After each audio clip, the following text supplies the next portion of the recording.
Oh, hello everyone. Welcome to Gnomon Art Jam. My name's Josh Herman. Welcome to the stream. Today we're going to be sculpting some characters. If you joined us last week, well, not last week, but the week before, we did some time challenges, which were pretty fun. So we did 6 character busts, like head sculpts, quick sculpts, in 3 hours. So we're going to do something very similar like that today, because that was pretty fun. And we're going to jump into ZBrush today. We'll be sculpting a little bit. Before I do that, I'll show you my ZBrush to kind of show you a quick example of what we've been doing in some of the previous streams. I'll also actually just show you really quick in case there's somebody joining or anybody joining who's never been to Gnomon Art Jam before. If you haven't, welcome. For a couple hours, 3 or so hours, we're going to be sculpting, making stuff, just chatting. Feel free to chat in the chat, and I'll read the comments and kind of get back to you if you got any questions about anything. And if you do have questions on anything, just so you know, this is my portfolio. This is my ArtStation. Feel free to take a look. And if you have questions on any of the projects that I've been working on or anything like that, whether it's Marvel stuff, whether it's game stuff or anything like that, just let me know and I can address that. So if you have no idea who I am, I've worked in the entertainment industry for just over a decade. I'm a graduate. I'm an alumni of Gnomon. I graduated in 2009. Worked at places like Legacy Effects, Naughty Dog, Marvel Studios, and Cloud Imperium Games. I've also worked on a lot of freelance in collectibles, in concept design, and in modeling. So if you have any questions on any of these types of projects, I'm happy to answer them today. And yeah, just shout out if you got questions. In the meantime, you're going to see this timer up here in the top left. We're going to end up using that for our sculpts today. We ended up doing that last week, which was pretty fun. Or not last week, but the week before. So we're going to be sculpting. And what you see here is what I actually sculpted last week. So last week I went ahead and I made a set of dice. I thought I'd go ahead and wear my dice shirt today. I'm going to making this a little bit bigger, just so you can see me, because I've sculpted these on stream. And not only that, I also 3D printed them. So you can see this is the 20 that I've got right here. I ended up printing them in some clear dice. This is a pretty hefty, large size D20, which I was pretty happy about the size of it. And the numbers turned out pretty solid. Like, they actually look pretty good. So I'm pretty happy with how that looks. And I do have, as you kind of maybe can see on the rest of the screen here, the full set. So I did a 20, a 12, a 10, an 8, a 6, and a 4. I'm trying to make sure I grab them all. So I'll try to get these in camera as well. But you can kind of maybe see this selection here is the rest of what I printed. We'll get this 20 in here as well to kind of give you size reference. So that is the whole selection. Ended up posting them on Instagram, which was kind of fun. But they ended up looking pretty good. And I think the font actually holds up really well. It is a little hard to read them when you roll them. But overall, not too bad. Works pretty good. All right, so what we did last time when we did this head sculpting, I'll put these back. Cool. What we did last time when we did this head sculpting was kind of asking for suggestions from the chat. So if y'all have any questions or ideas of things that we should sculpt today, let me know. I'm going to use the project, this head planes project that I like quite a bit. This head planes one here, and we'll just choose the 128. It's going to reset the project. Would you like to save any changes? No, that's fine. Cool. Switch to a different mat cap. Get this up in here. You believe seen some of them in the Avengers art books before? Yes, you probably have. That's true. That is true. All right, let's start this today. Our first one, we're just going to start sketching. We're going to use this and end up making something. I don't exactly know what I'm going to make, to be honest, yet, but we've got 25 minutes to figure it out. Looks like Atik is joining us. Hello. Hope you're doing well. I hope I pronounced your name right. Hope classes are going well. I don't know who I'm making or what I'm making right now. We ended up doing a couple last time. We did Batman. We did the Joker. Batman turned out all right. Joker turned out all right.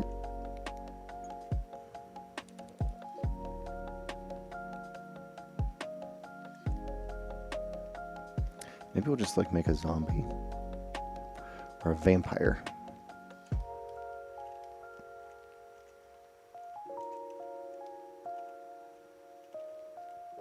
Apparently I am trying to save my project. Hello, hello. Welcome everybody who's joining the stream today. We're going to start making a bunch of characters today. Good afternoon to you as well. And right now we're just kind of sketching. Maybe a crazy Loki variant. No spoilers. Haven't watched the latest one yet. Neither have I. Please, no spoilers. I know some people stay up to watch shows on streaming the night, the first release. I am not that person anymore. Even though I'd like to be, I just get way too tired. But yeah, no spoilers for anything. But crazy Loki variant could be fun. So we'll put that on the list of things to make.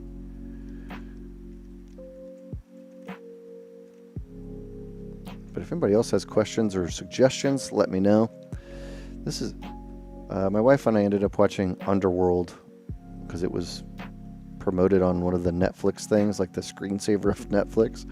So we ended up watching one of the Underworlds this weekend. So I think that my sort of vampire-y influence over the weekend is coming through in this first one.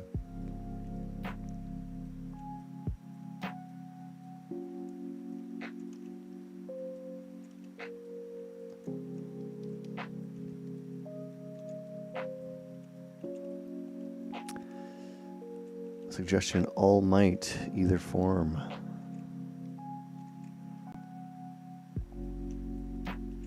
Alright, let's just get started. If you've never watched before, I really like using this base mesh from ZBrush. It's just a head planes bust, but it's so good at just establishing primary forms.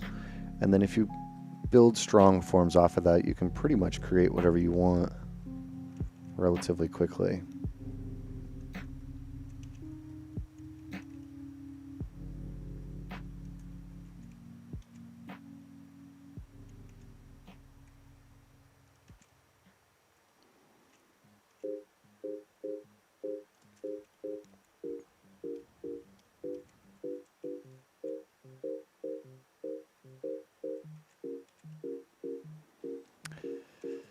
First one is going to be, realistically, it's a warm-up. So we're just kind of sculpting without a lot of reference, meaning any, and just kind of getting warmed up. So we'll kind of go through the paces on this, see if we get anything fun. And then we'll get into suggestions. So far we have a suggestion for a Loki variant. I am concerned that people are going to spoil the show if I do that. Full disclosure. So please no spoilers.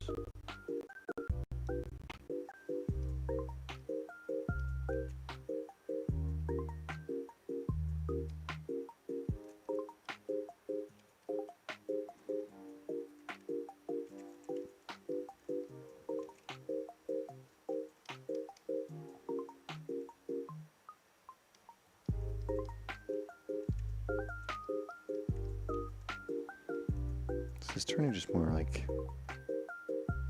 goblinoid, I think. Let's play around with some of the proportions. Right now it's very standard proportions, very standard human. So I'm going to maybe make the nose a little smaller. Beckinsale was such a badass in those movies. She was, yes. She was badass in those movies. I liked Underworld. I'll say it. I'm not afraid to say that.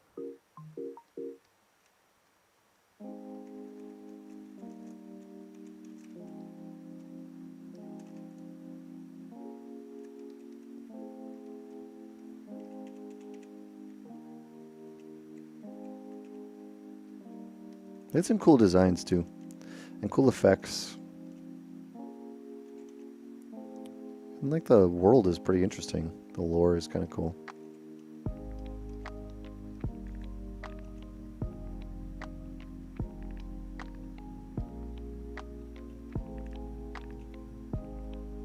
Yeah, the practical, werewolf transformations. Those are awesome. Alright, what should we do with these ears, huh? Should we go like big, small, non-existent?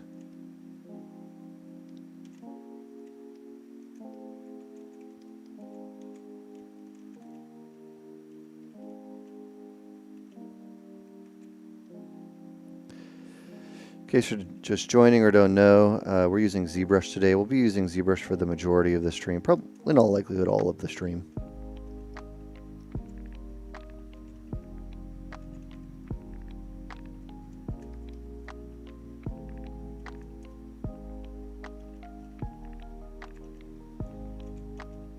Sort of like a little feline, like almost a little panthro going on here.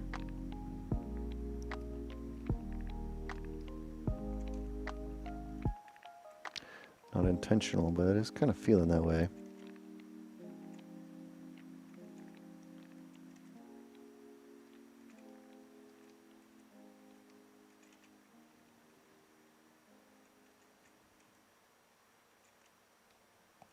All right.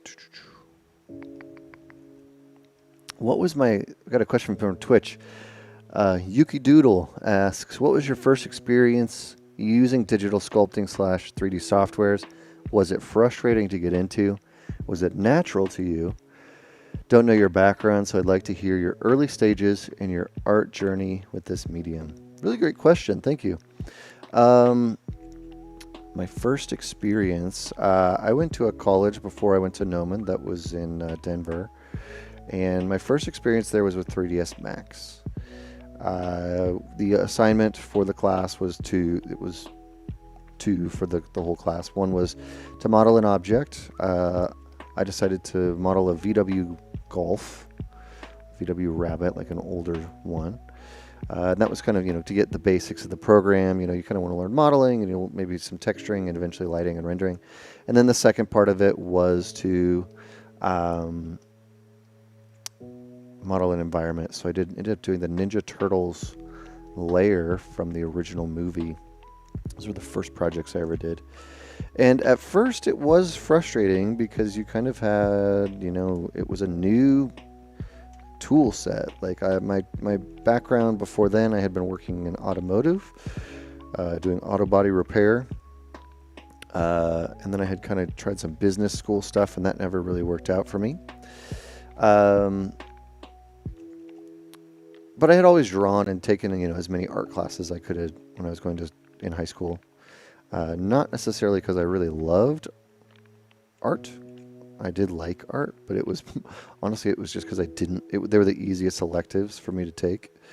So I liked it, and it was kind of a fun thing to do, but I didn't really know it was a career. And so I ended up finding my way into an animation college in Denver and started, taking those classes, learned 3ds Max.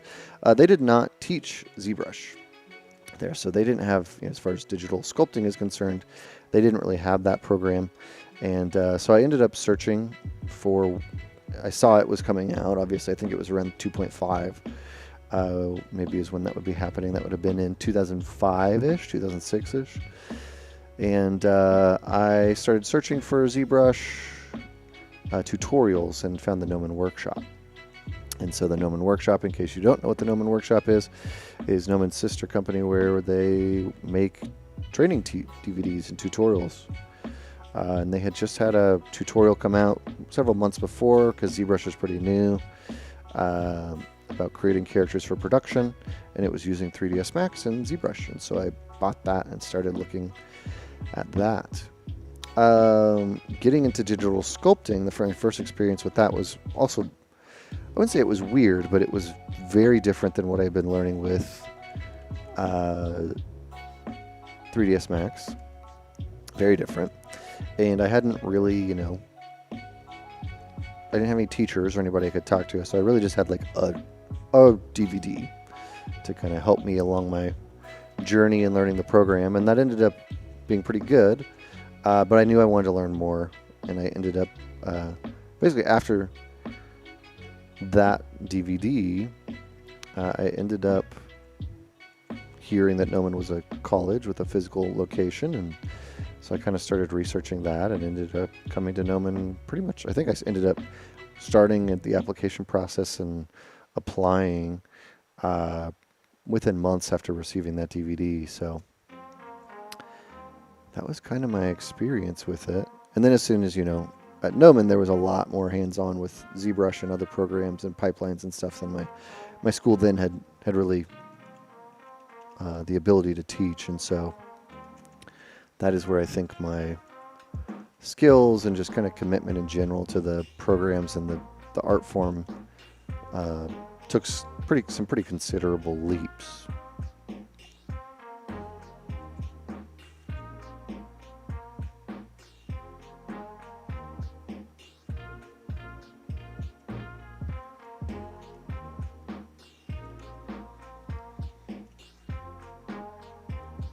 Was it natural was part of that question. It wasn't necessarily natural. But I did find that just generally working in 3D as compared to 2D was pretty natural to me.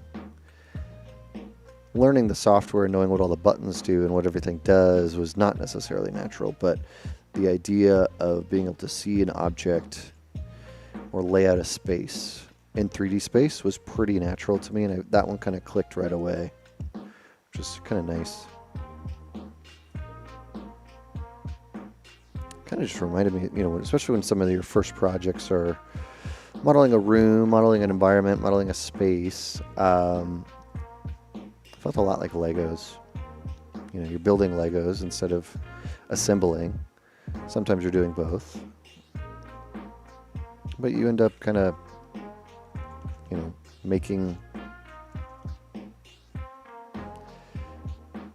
know, creating a space and organizing and laying something out, and that to me is easier, for me at least, than it is doing purely in a drawing.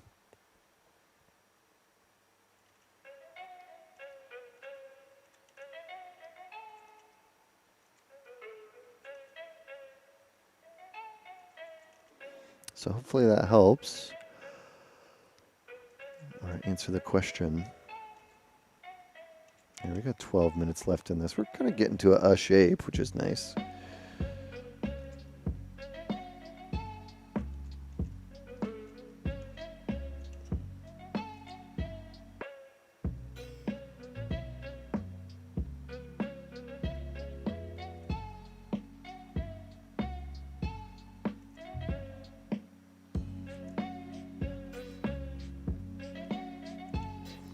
Hello, and welcome to the stream. Welcome, everybody. Let me know if there's any issues with the sound or the video quality or anything like that. I'll do my best.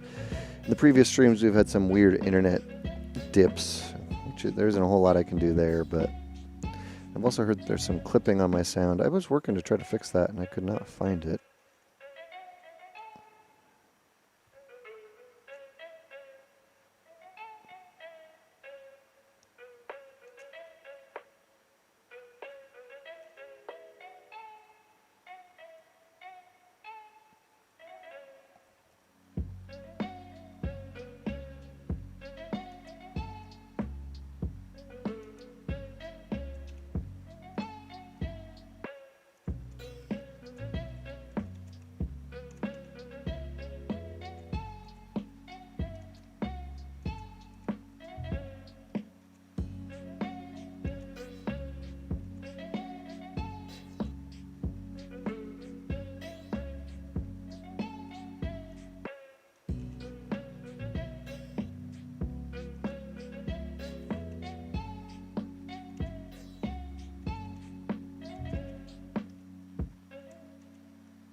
Yuki is saying they recently got into digital sculpting on your iPad using Nomad Sculpt, and coming from 2D, you had a really good time and didn't feel so obstructive of what you like to do when you sketch. Like, I sculpt large to small details. Yeah, I agree. I mean, I think that sculpting, as long as you don't try to rush into details, you know, there's very rare circumstances where that works out okay. When it does, it works great, but you know, generally following the steps of primary form, secondary form, tertiary form is the way to go. I think just for some people it just clicks. Like right away, you'll know.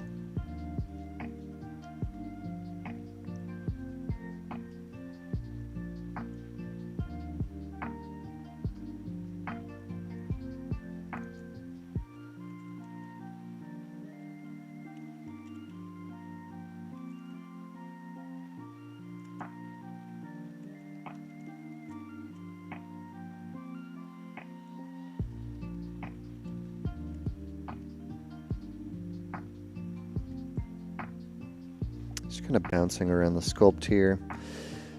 Since we have about 8.5 minutes left, we're going to take a 5-minute break in between each of the sculpts. So don't feel rushed, but if you all have more suggestions for which characters we should sculpt in the next bust, let me know. Like I was saying at the beginning of the stream, we'll spend 25 minutes per sculpt. They can be famous characters. It makes it a little easier for everybody to know what we're working on. This is just a sketch. So this one isn't really fitting the theme. This is a warm-up.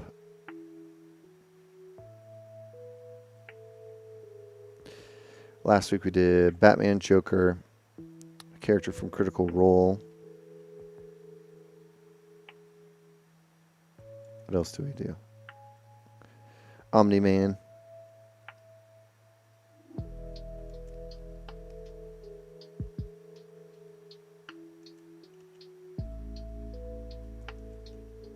Probably something else. There's one that I can't remember. Oh, Ninja Turtle. We did a Ninja Turtle last week too. So whatever y'all are interested in seeing, or if not, I'll come up with something.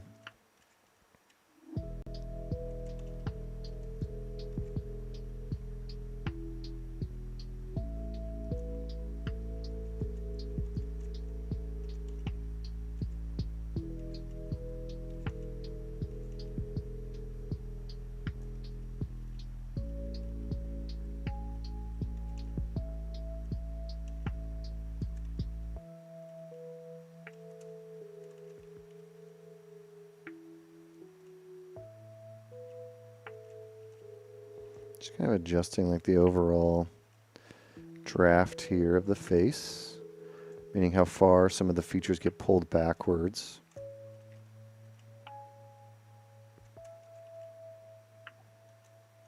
Sometimes if you're sculpting too much from the front view and you're adjusting angles like this and kind of looking at the quarter, 3/4, this part of the face can become very flat, kind of like you're just working on a plane, meaning kind of like this is what your sculptures will look like. And that'll make the eyes feel like they don't have much dimension. It'll make the cheeks and, you know, barrel of the mouth and the muzzle all feel pretty dead. And so trying to keep that in mind as you're sculpting, that things also go backwards in space is a key element to making your sculpts look good.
Alright, one down or almost down. I don't know what else I'm going to do to this, so I'll probably just maybe stretch this out a little bit.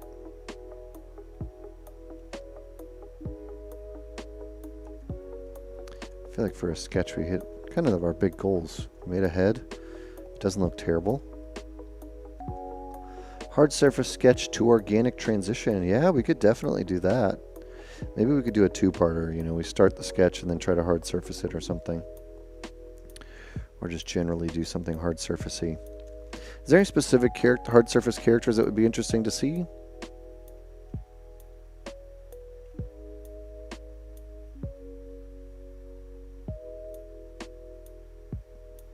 Or to use as like a demo?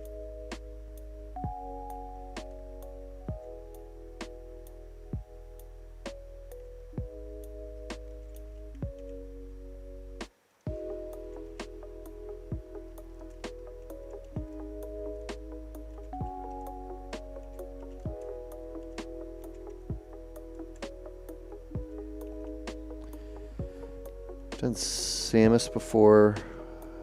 I've done a lot of Iron Man, so I don't want to do Iron Man. We could do more of an android style character. We could do a purely robotic character. Really cool sketch. Thank you very much. Appreciate that. Welcome to the stream. This neck kind of feels out of rhythm.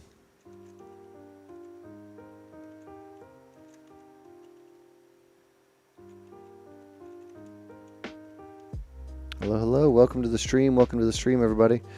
We got about 3 minutes left in this character. We're going to take a 5-minute break after that.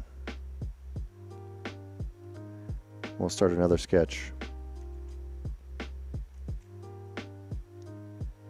Kind of like gesture drawing today. 30-minute poses. We might switch into an hour-long one, maybe for the final one or for a middle one or something like that. But we'll see how we're going today.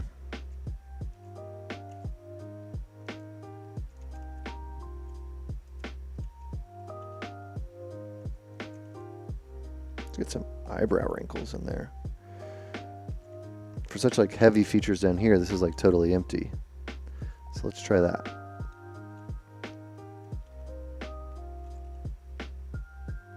These are usually best served not having symmetry on. Otherwise they just look like, you know, that. Somebody suggesting Cyborg from DC. I could put that on the list as an option, yeah. My thing with Cyborg is like half of his face. It's a very asymmetrical design, which makes it a lot harder to do. But good suggestion. We'll see how it goes. I'm just going to make this symmetrical.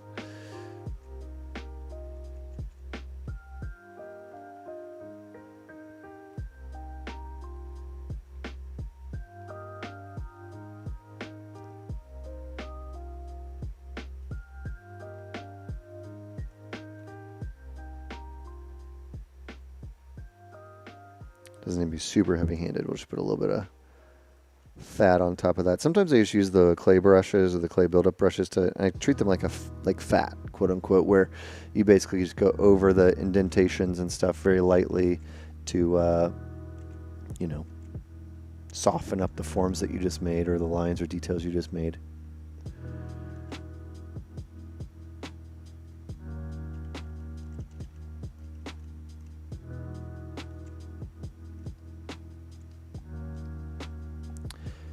.30 seconds left, everyone. 30 seconds for this sketch. We'll just make the ears a little bigger just so they kind of fit some. No, we're going to keep them small.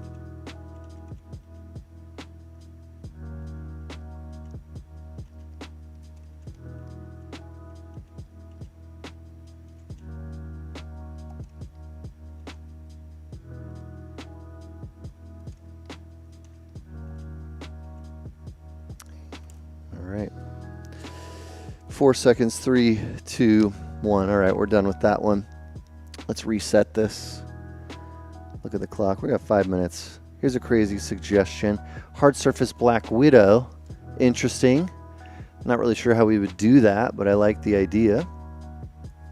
I like the idea of hard surface Black Widow.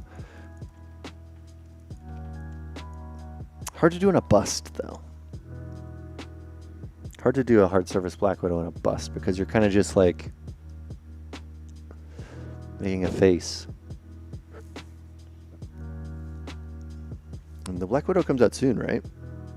When does Black Widow come out? I don't know. Soon. All right, we got a couple more minutes. 3-4 more minutes before we start the next sculpt. We'll do another sculpt for 25 minutes. We have a suggestion for a variant Loki. We have a suggestion for Friday. Holy crap, that's so soon. Loki, we got, let's see what else we had. Something hard surfacey. What would be a really good hard surface character that we could just make a fan art version, a 25-minute version of?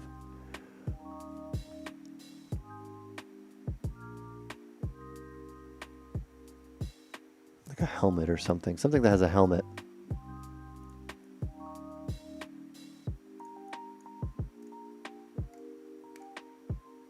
Is it coming straight to Disney Plus, by the way, or is it in theaters only?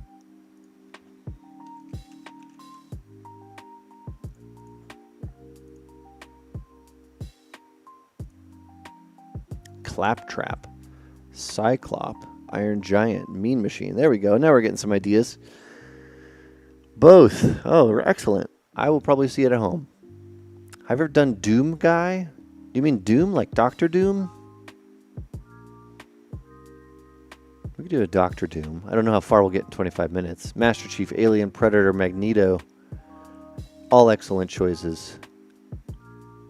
He-Man character. I think you're talking about like Trapjaw. Is that his name? Claptrap's too hard because it's just like a... Well, it's not hard. It's actually really easy. Chappie. Let's do something that's more humanoid. I like, or mask-like, or helmet-like. When you're saying Doomguy, I'm going straight to Dr. Doom. Master Chief is interesting. Hard for 25 minutes. Conan the Barbarian. Definitely not hard surface. But we can maybe put that on the list for sure.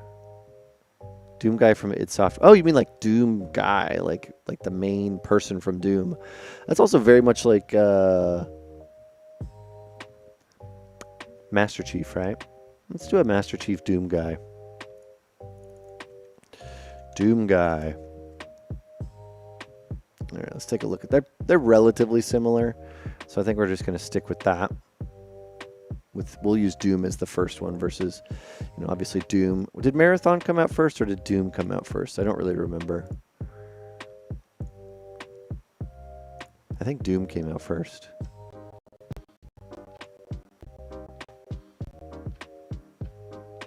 Well, I searched Doomguy and that worked. All right. I got 1 minute before I start this. Specifically, I have 30 seconds. So let's find a piece of reference that looks good.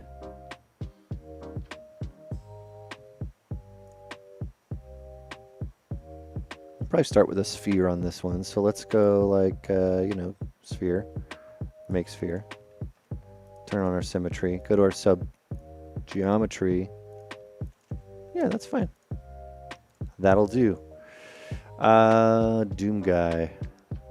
Doomguy. Here we go. This is the one I want.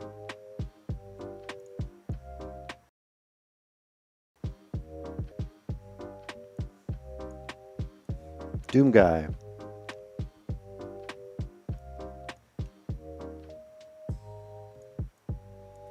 All right. So we're making Doomguy and start. All right, I'm going to put this reference over here so I have it on my other monitor. You guys can't see that, but that's okay. Doom is the first OG shooter. It's true. But there was another one called Marathon, which came out also kind of in that era of the PC first-person shooters, and I can't remember. And it had a very similar aesthetic from what I recall.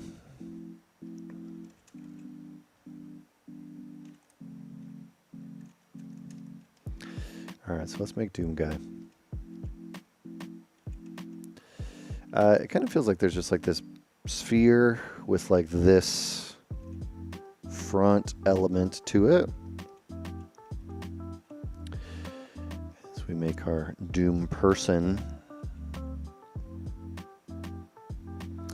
Sort of this wide. I'm just going to start sketching. I'm going to use our sketch, or a damn standard brush here to just kind of generally sketch in the shape of where the helmet could go. Even though we're essentially sculpting on a ball, I kind of want to just have an understanding of, on this, where those shapes will go. And so even though I have this as my sculpture right now, I can kind of start pulling this, using these lines to define maybe where peaks and valleys and stuff like that need to go.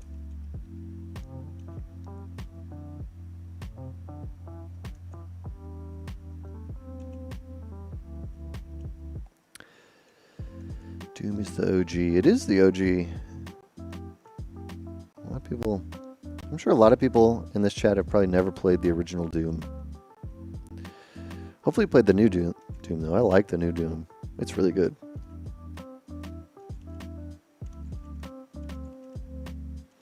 thing I liked about it was it had like a very specific vibe, and it kind of knew exactly what it was. Like, this is a metal game where you're gonna beat up a lot of demons. I appreciate that.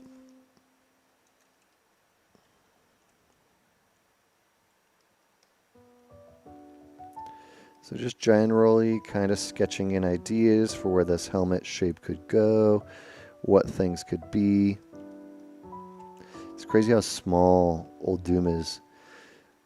Like 2.5 megabytes. It is insane. It really is. When you look at older games, whether they're console games or PC games or whatever, just like how small the files are, the game is, the amount of memory that it needed to run.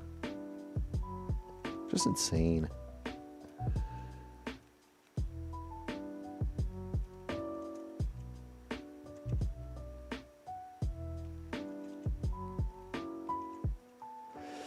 Got a question from Twitch. You're pursuing being a 2D concept artist, but you know 3D experience is important for hiring, and you'd like to learn how you can use them to speed up your 2D workflow. Is ZBrush still an important investment for somebody pursuing Pro in 2021 over other softwares that are free and capable in their own, like Blender or even Daz Studio for characters? Great question.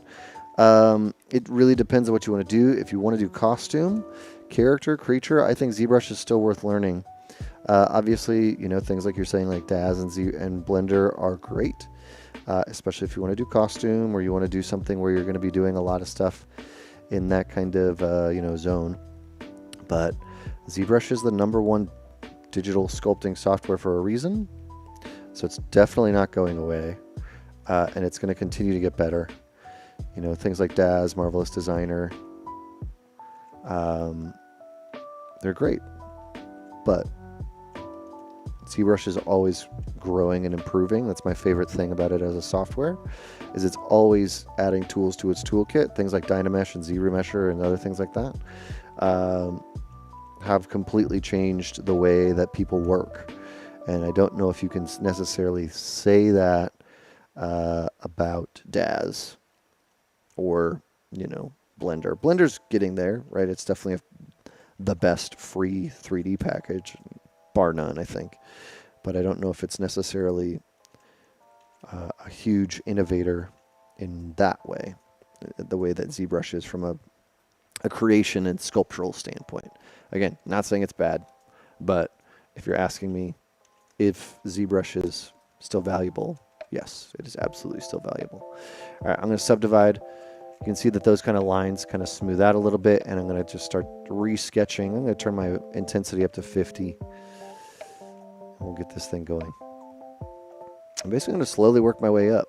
So sketch, sketch, sketch, define lines.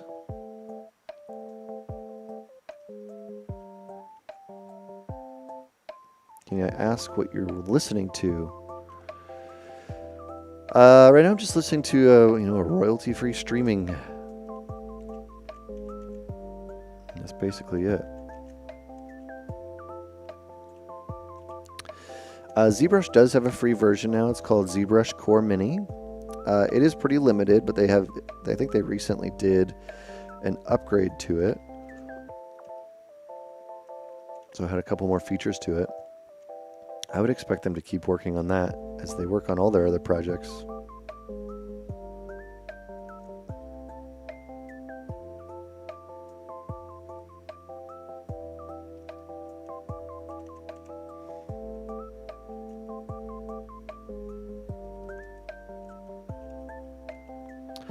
Doomguy has a very round head, like a super round head.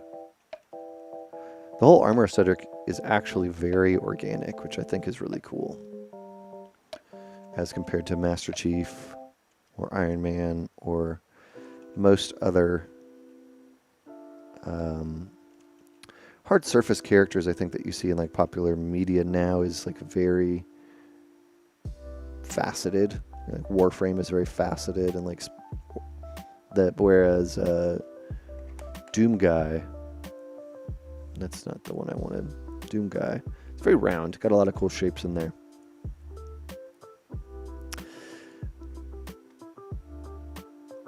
No, you said you mean someone who you'd like to listen to. It's talk. Oh, good question. I've been listening to N.K. Jemison's masterclass about world building and writing a novel. That's been great. She's fantastic. I love listening to her explain her process for world building. It's very cool. I did some of the exercises in her masterclass. I like the masterclass series because it's, you know, people I'm interested in hearing from and topics that I'm not super educated in. So I like that one quite a bit.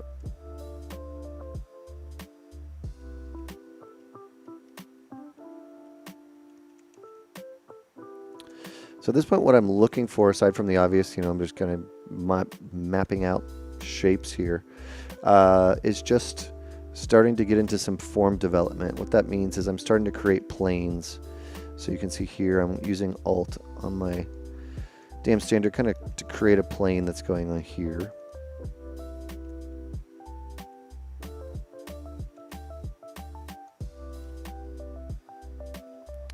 And I'm going to like paint this a little bit, I think.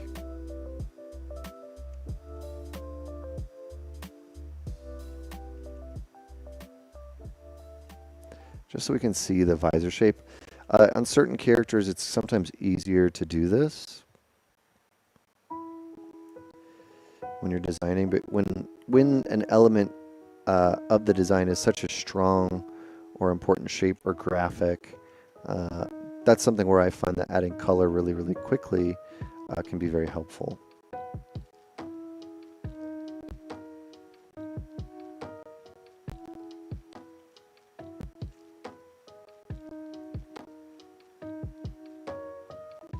Instead of hand painting around this, I'm going to go masking, mask by color, intensity, color, fill object, clear. So that way I didn't have to hand paint that because I already had only basically one element of color in there. I guess we'll get like a brown. So there's sort of like this other front element that we want to pay attention to. And this matte cap's a little dark. Let's see if we'll find a brighter one.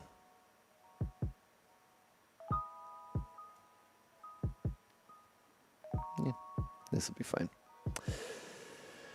Biggest hurdle getting into ZBrush was the interface. You're just beginning to click with it, and the software is amazing, but the UI is quite intimidating. Yeah, I agree with you, especially if you know 3D already.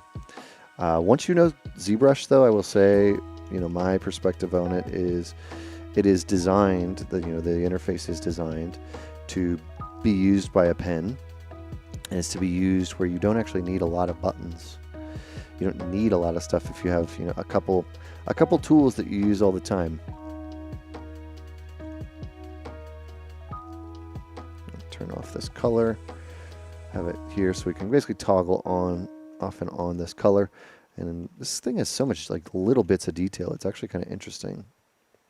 So I'm going to get out this rebreather piece that feels like it needs to really be enhanced.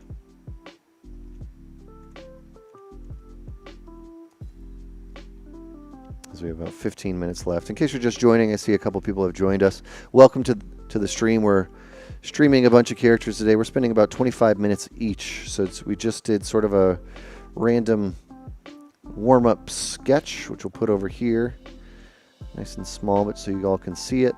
And then we got working on Doomguy, basically just the helmet today. We'll work on that for probably another 15 or so, 13 minutes as this timer runs. And then we will jump to another character. So if you have questions on the process of what I'm doing, please feel free to ask. And of course, if you have questions about Gnomon, please feel free to ask. And also, if you have suggestions for what the next character should be, please shout that out.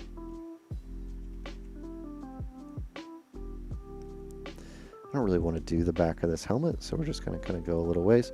I think it's starting to get there. I don't know if I'm fully there with these proportions just yet. I kind of want to go up a level of subdivision so that I can really start nailing in elements of this.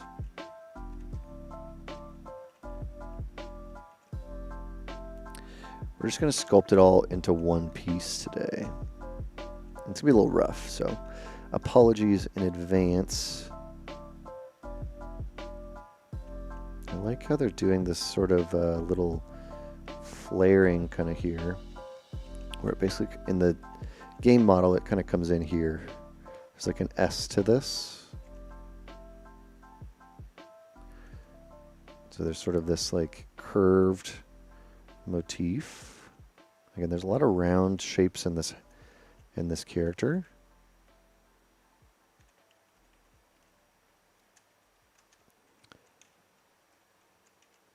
And from the front view, this is actually quite broad in the front view.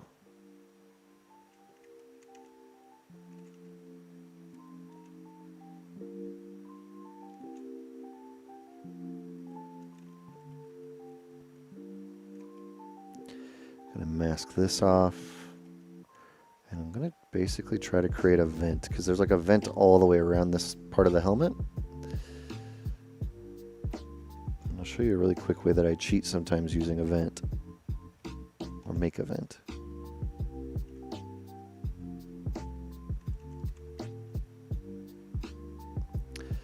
Get out our H-polish brush,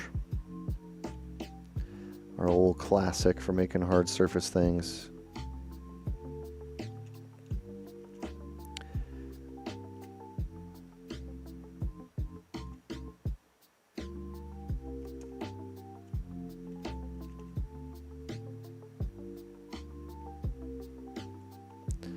So if you want, you can come in here and just mask a section. This one can be a little too low res to do this, but you can take it, take the part you want, and basically just pull it along the axis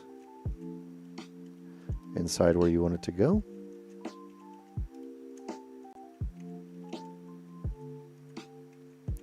Like I was saying, this is a little low res, so if I smooth this, it's actually going to start to rip it apart, which was not the goal. See if I can massage it back there. That kind of gets the point across, though.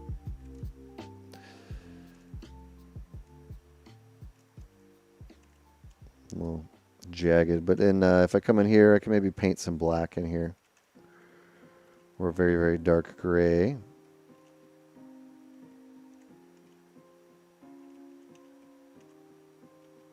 I think I'm still masked. I was. Using color as a way to define hard surface edges is something you can do, which actually works really, really well while you're,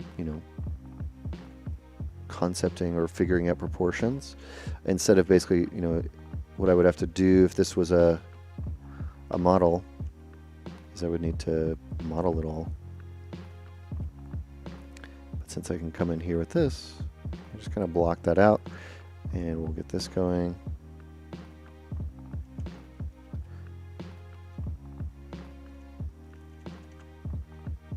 Maybe we'll get like a brighter gray. I'm just using a lighter gray here. I'm gonna make like some trim. So like they have this trim that sort of goes around stuff. A lot of chrome. A lot of chrome in Doom. I didn't realize that. So like this sort of like trim around the visor seems to actually be an element of this that I had never noticed before. I'm going to put it around here. We'll say that it's also over here. And it kind of comes in like this. And with that, it's important to know that, because now I can come in and be like, oh, okay, there's a trim. I hadn't known that before. So just be like pretty aggressive with it. And then I'm going to make it appear that there's an extra piece here. We're not going to go crazy high detail like I was saying.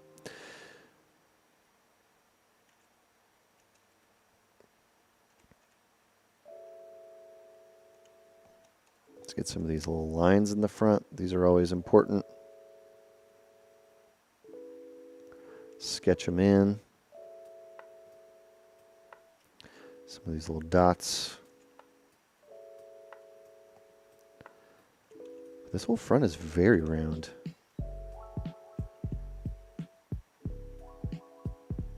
Pretty interesting. Just kind of watching the progression. Like, this is kind of why I like doing these, you know, make a character studies. Is you get to learn a lot about what makes a character a character.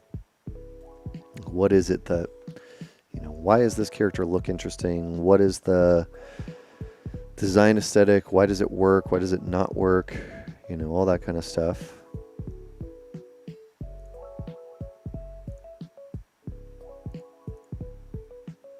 Ooh, we found another one. Here we go.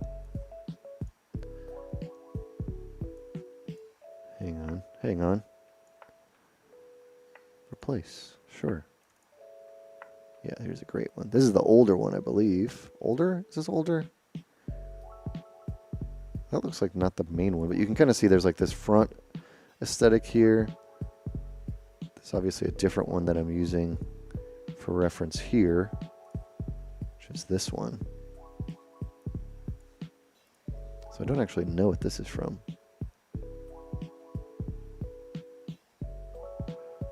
But a lot of silver, a lot of this kind of two types of olive really that I didn't notice, at least in this one. And these kind of side vents, which I don't have at all. A lot of venting. Less circulation for this helmet.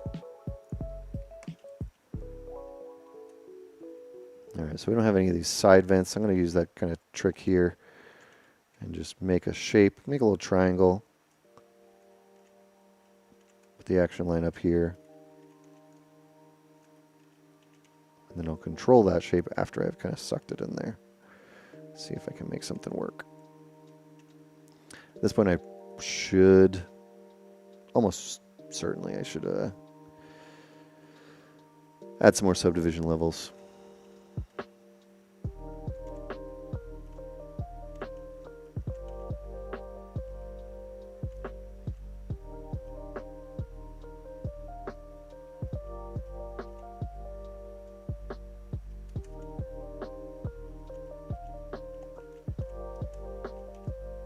Let's play with the proportions a little bit. I feel like they're a little off. I'm going to turn perspective off.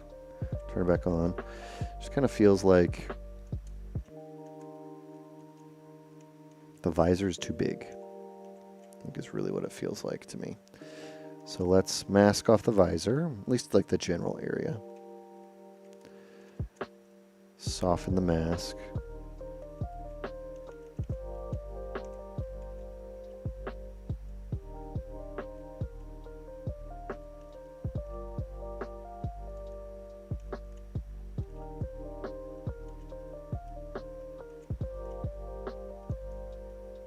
Kind of make this more about the helmet shape than the visor, if I can.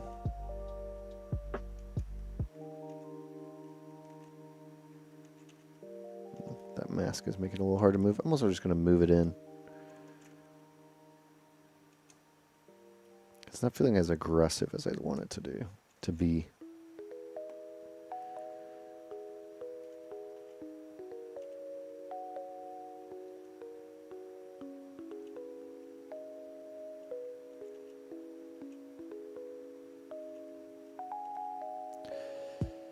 Kind of fun doing a little study though.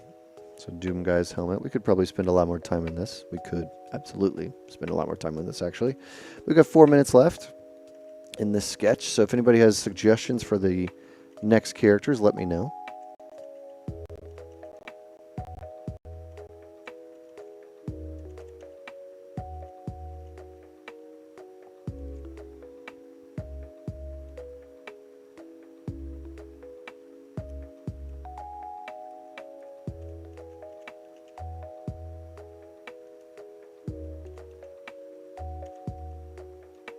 I feel like this should come in.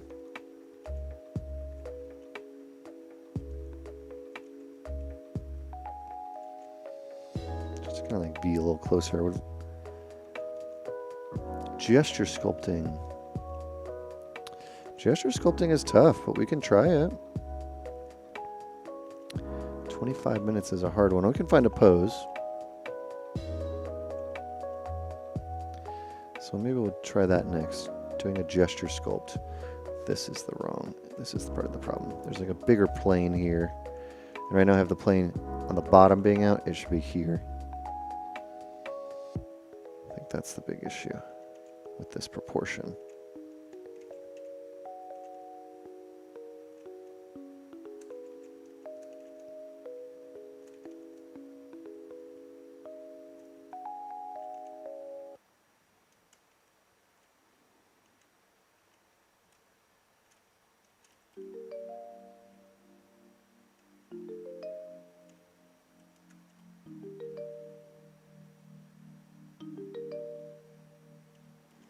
Getting there, though.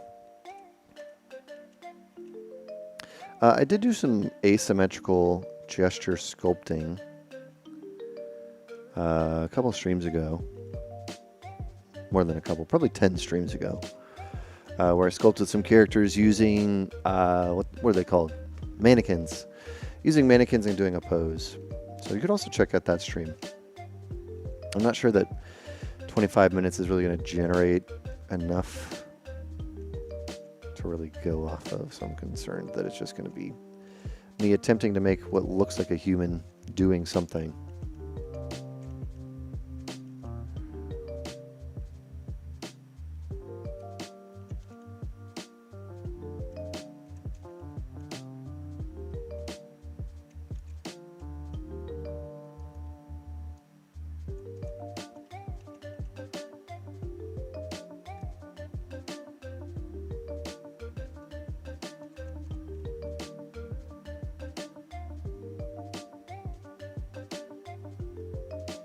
And with our last minute, as the countdown turns red, I'm just going to use my H polish brush just to give some of these corners a little bit more extra polish.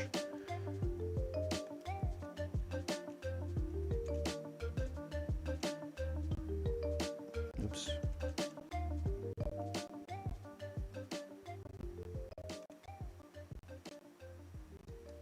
So there's that sort of more slightly hard surfacey feel.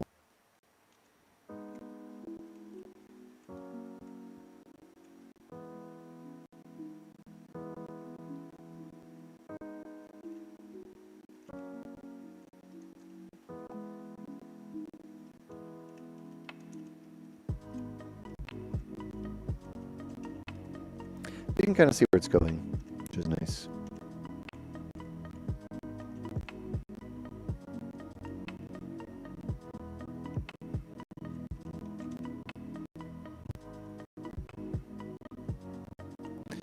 All right, this is our Doom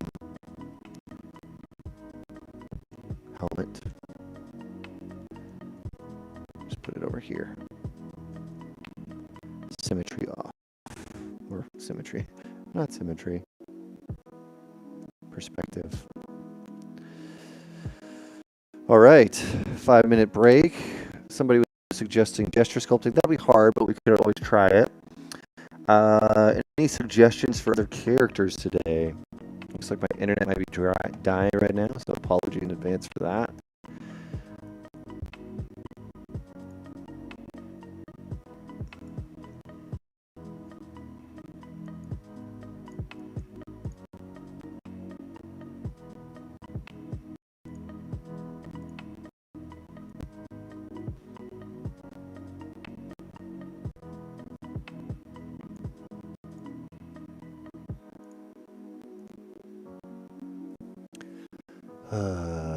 Lisai. I don't know if anybody ever remembers that. Alright, let's...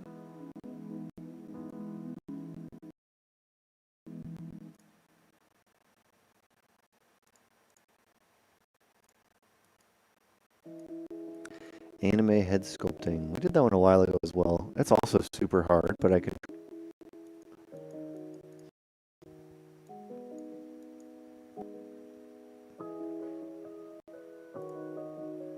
There we go. Seems to be better now.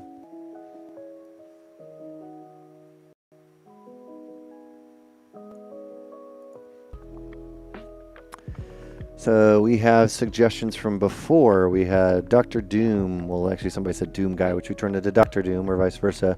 Flash, Master Chief, Alien, Predator, Magneto, He-Man characters, Chappie, Conan the Barbarian, Iron Giant. Iron Giant's fun. We could try that. Something with hair. Something with hair. Hair's so hard. Everybody always wants to see hair. Especially in such a short amount of time. All right. What are some other, like, we did games, you know, we did a game character. What's like an iconic game character we could work on? Doomguy is obviously an iconic character. Master Chief is very similar, so I don't really necessarily want to do Master Chief. There's Mega Man, Link. I'm going to try Link. I haven't done anything like that in a long time.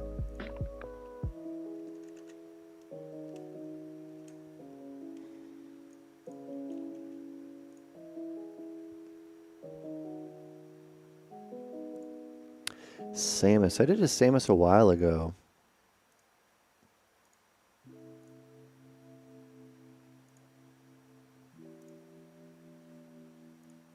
Let me see if I can find that Samus for you real quick.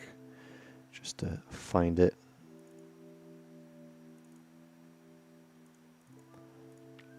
Oh, let's see, let's see.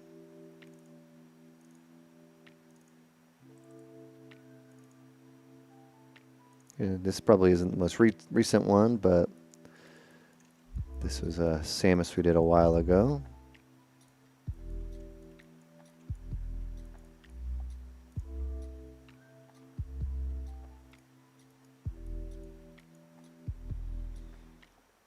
Kratos, Samus, somebody with hair. I think I'm going to do game characters. Kratos is like a dude with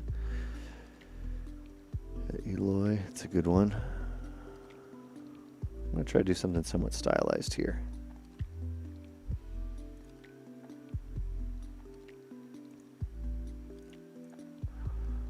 I gotta pick quick. Got 20 seconds to pick my reference. So you can see kind of what I'm doing over here. Finding a good image for Link. There's so many versions.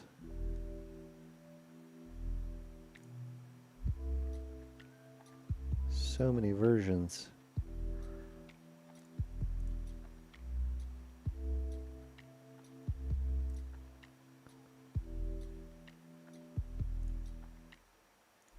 Trying to find like a non-posed face version.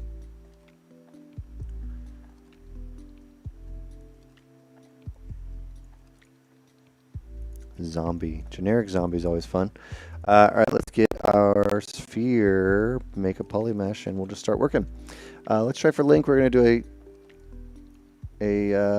what would I say this is? Somewhat stylized character of Link. All right. Link is sort of like a pointy head. Right? Depends, I guess. Sometimes very round, sometimes very pointy. Very angular. I see somebody trying to do a fan casting of Link would be Tom Holland. I don't know if that's a great Link. Maybe getting a little old, Mr. Tom Holland.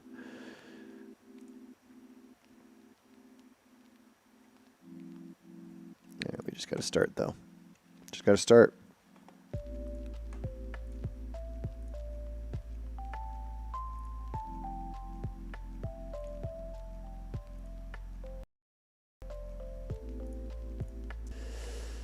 All right. Symmetry's on. We're going to just grab this out to try to make this eye shape. Somebody had asked for something kind of anime. Link is, in a way, at least in many of his designs, somewhat anime, so we'll start there. Tiny little nose. Big head, though. Like the proportions of the character are actually interesting.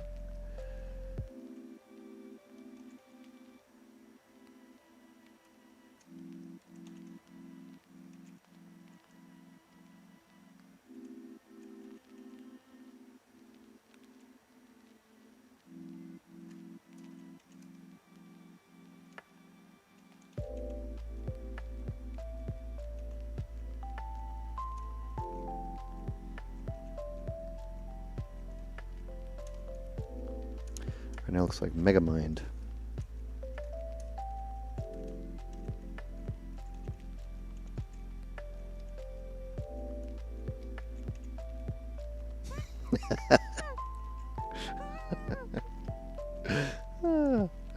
Sometimes 3D just makes me laugh really hard. You're like, oh, I'm trying to make something cool, and all of a sudden you just like make something really weird looking. No, I promise this will be cool. I hope this will be cool. And then you make this character.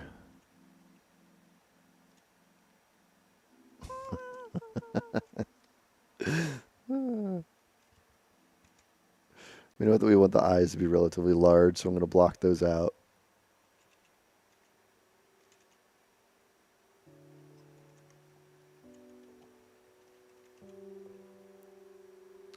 That tiny little nose is so hard to make, though.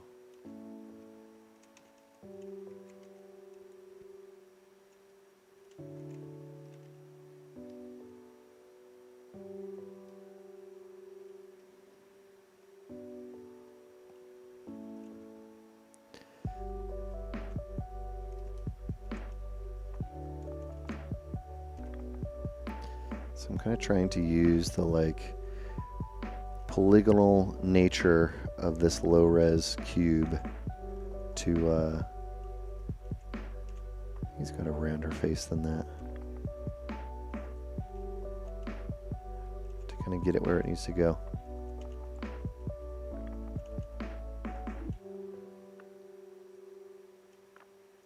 I don't sculpt very many anime faces, so we'll see how it goes.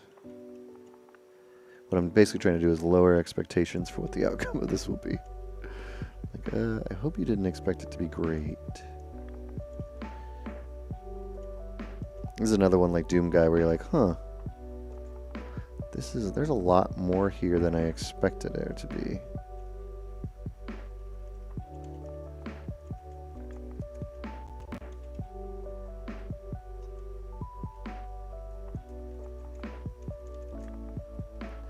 You can kind of start to see the face itself coming together, which is good.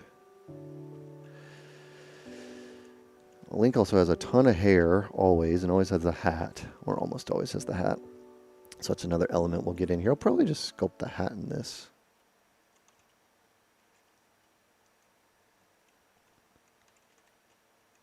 Whoop. That was a Twi'lek instead of a hat.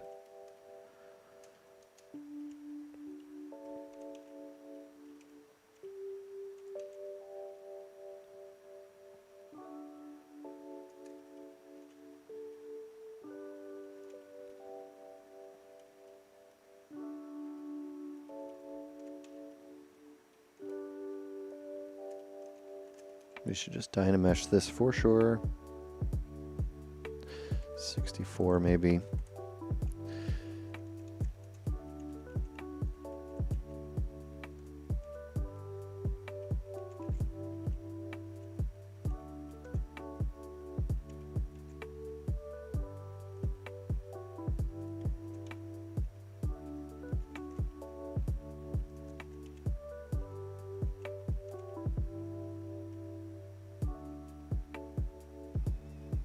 It is incredibly hot in my garage right now. That's not what I wanted it to look like. It looks like a bad ponytail. I'm sure you've all heard of the ugly phase when you're making a character. This character is going to be firmly in the ugly phase, probably for 24 minutes and 30 seconds as we try to get this thing somewhat to a point where it's resembling the character we wanted it to.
Trying to get some of these like big hair blocks in there. We'll end up dynameshing this in a second.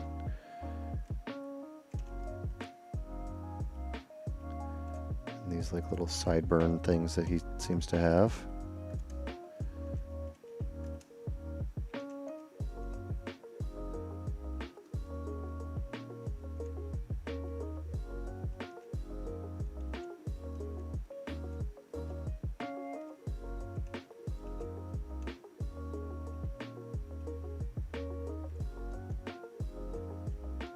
Let's take this, move it over. So there's two of those.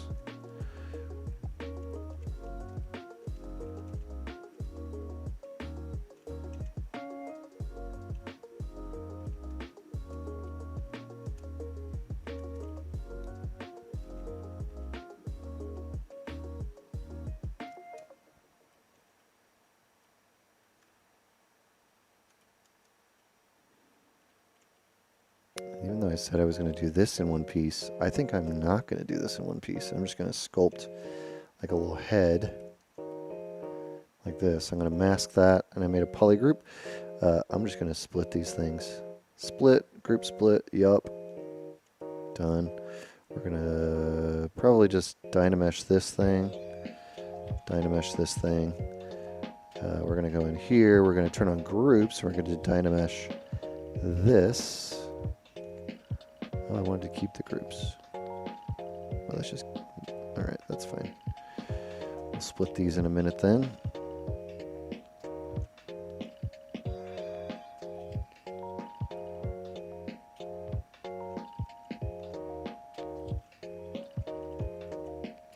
We'll start with this. Alright, let's get some more of this going. Let's get it like kind of coming up and over some of these.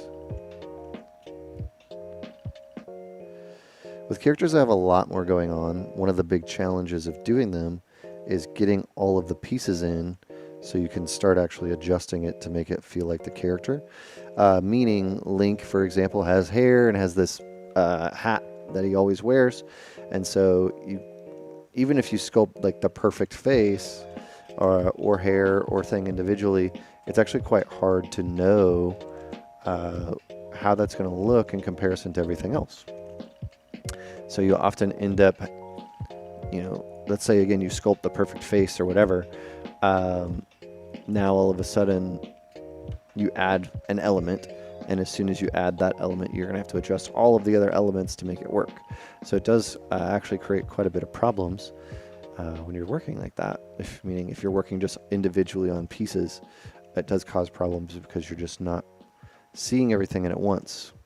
So even though it takes a little longer to kind of get everything to where you can see it at once, I find that it's going to give you like generally a more successful approach most of the time.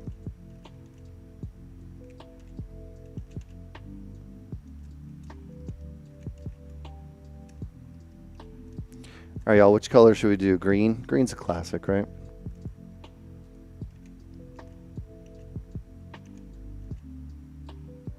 Green, blue, red.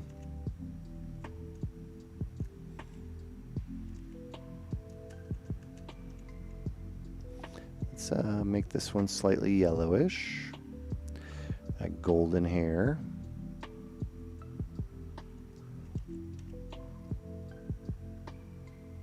Let's make this one greenish.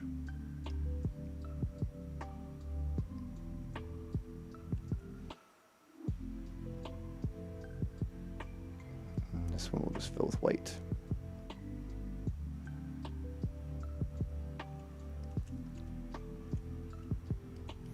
So you can kind of start to see when you get the colors in, you can kind of start to see how it's all going to play together. Still loads of work to do and only 13 minutes to do it. Let's start on the face more.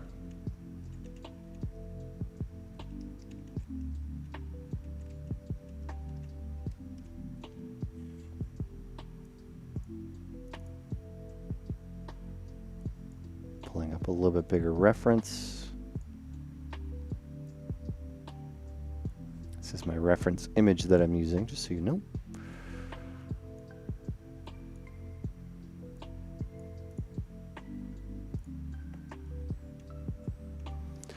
What is everybody's favorite Zelda game?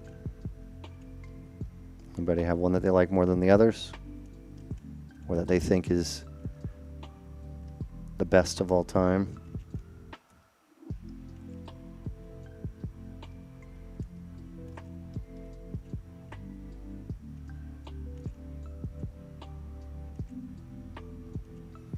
For me, it's got to be Breath of the Wild. Ocarina, I see somebody immediately saying Ocarina. Ocarina's fantastic, I don't disagree. That was the first one that I truly remember very well, being in 64. I played other ones on Super Nintendo and Nintendo, but somebody's never played a Zelda game before. Oh my.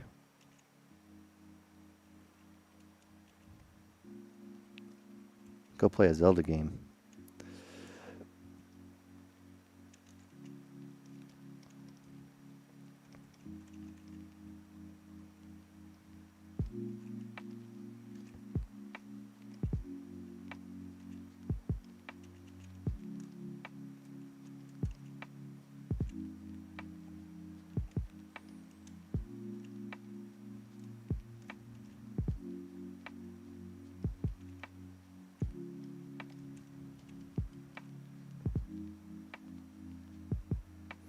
Somebody says they saw an insanely compelling theory about how Doomguy is actually Link. That's actually super interesting. Interested to hear about that. And you've played a lot of Doom, so if that theory is correct, you have played a Zelda game.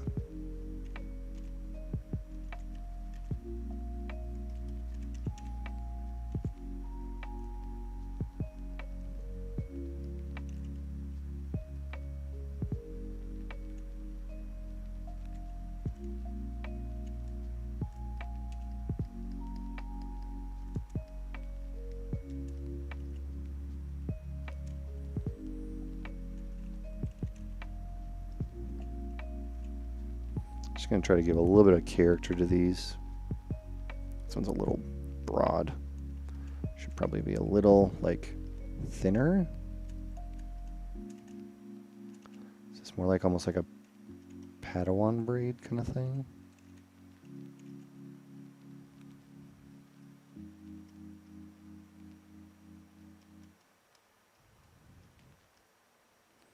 Once I get this stuff laid out, I'm basically just going to focus on the face for the rest of the time we have. Maybe the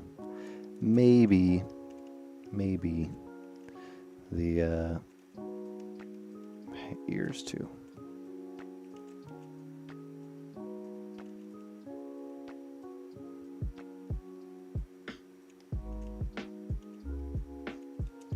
Is Link an elf?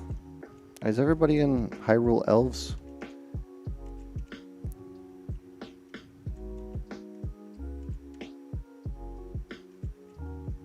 I'll be honest, I don't know.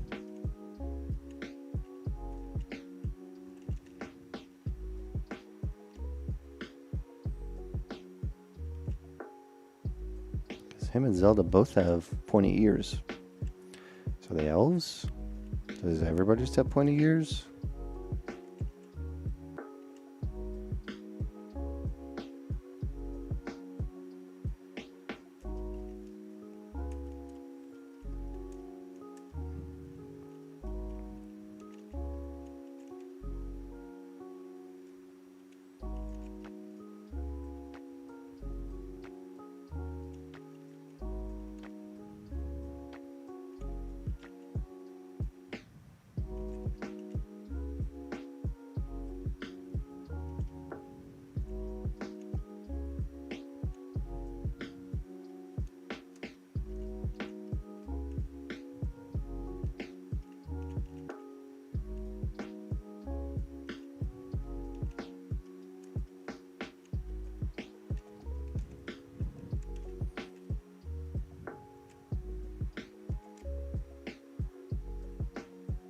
think we should paint in some features.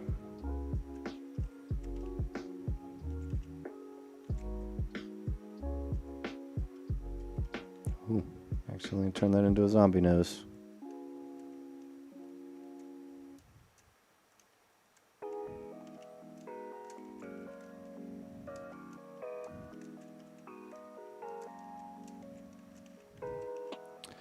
It's a nasty little bit of geometry there.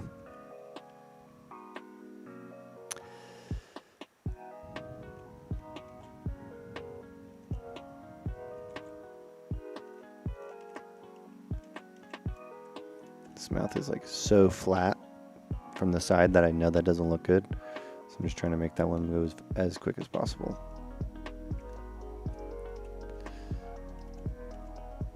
Maybe we could pull this all down.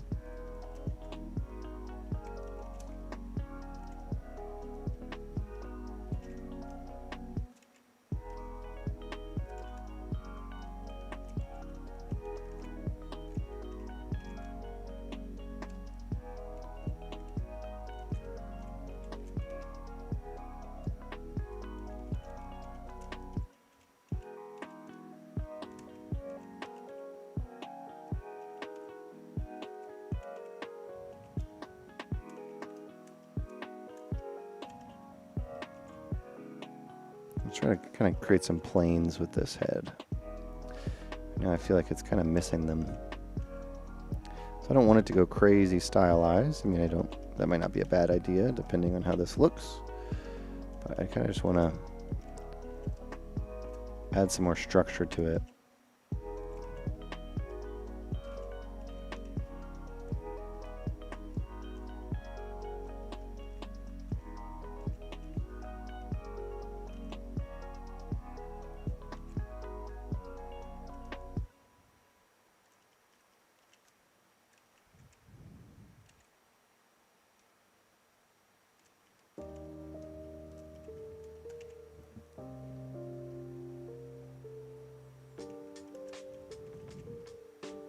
Ooh. That was not what I expected.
It's kind of getting there.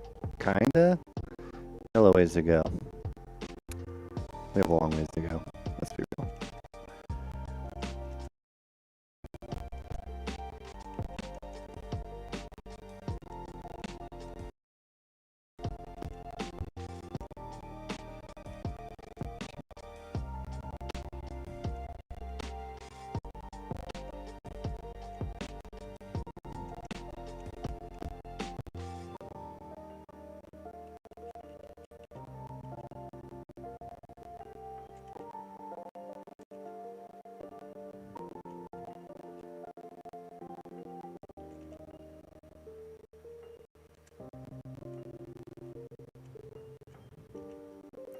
I feel like this is kind of working. This is not working. So let's focus on that for the rest of the time. What is it that's making that work? What's not making the rest of it work? Well, the lips are really weird looking, so that's probably part of it.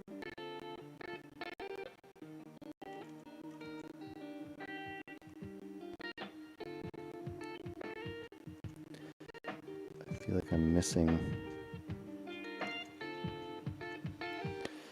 something in the mouth. Just feels off. If I were not to be, if I was doing a non-stylized character, I would do like the donut shape, and I would give it a little bit of structure in here to know where the muscles go. I have a feeling if I do that, that's going to look really strange, but we'll try it.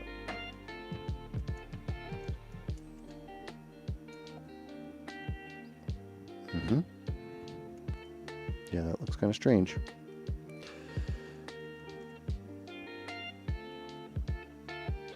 I think it's that it just doesn't...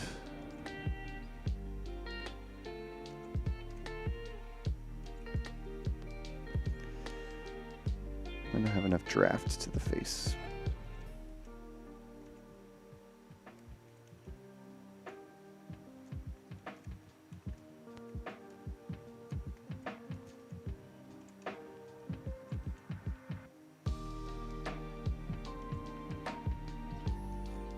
All right, 1 minute.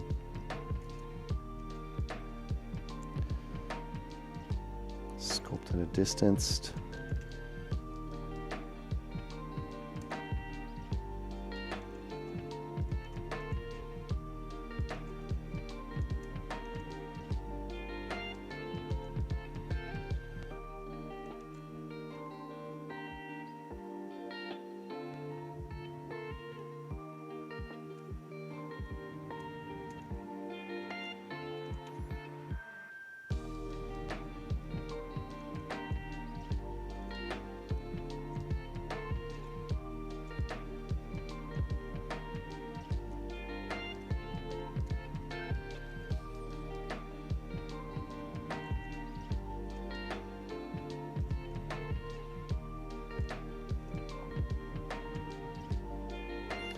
All right, that's that one.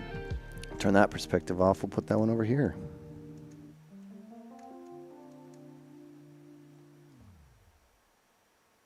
All right, we got about an hour and a half left, so we can do 3 more characters, or we can split it up into another project.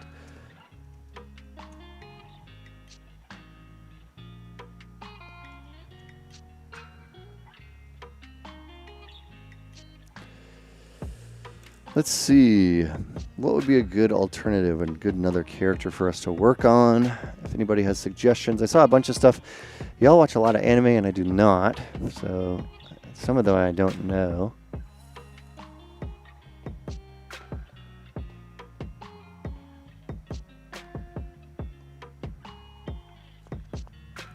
Let's see what kind of suggestions we got. Character from Dance Central. I do not know that game.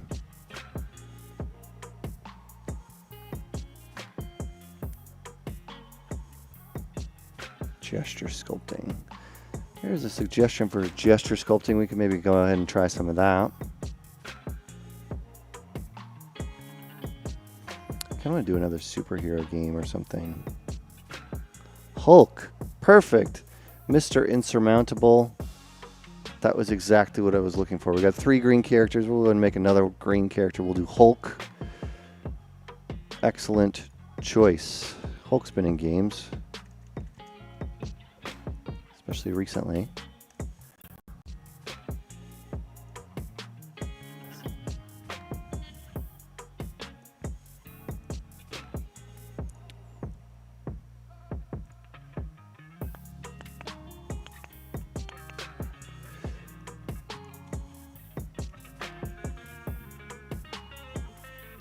There's been so many versions of Hulk. I'm trying to decide which one we should go with. Well, first we'll switch to our green madcap, just, subtly green.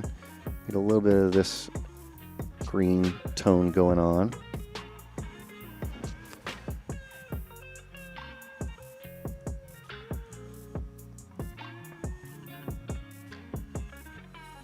We'll do a Hulk just here in a second.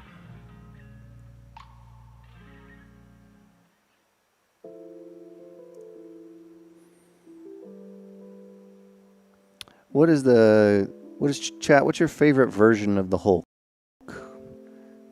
So there's Jack Kirby. There's a whole other, runs of it. Different styles of Hulk: Maestro Hulk, Gray Hulk, Planet Smasher Hulk, Red Hulk.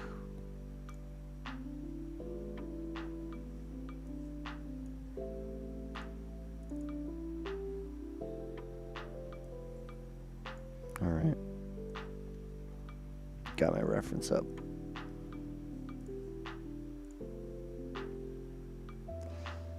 Boom, boom, boom, boom.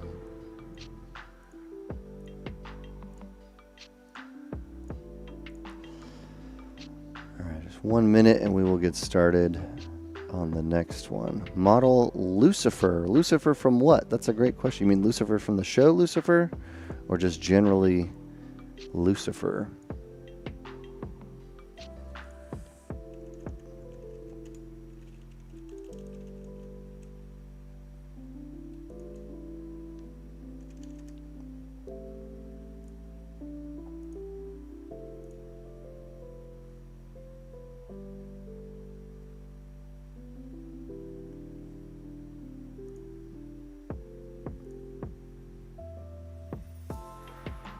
All right, here we go. Let's start our timer. And let's get going. Hulk is the character we're making right now. Turn the symmetry on here. We'll just go ahead and start with the Dynamesh in this one. Oh, make Polymesh 3D. Dynamesh. Let's do 64. Let's undo that and do 32. Great. And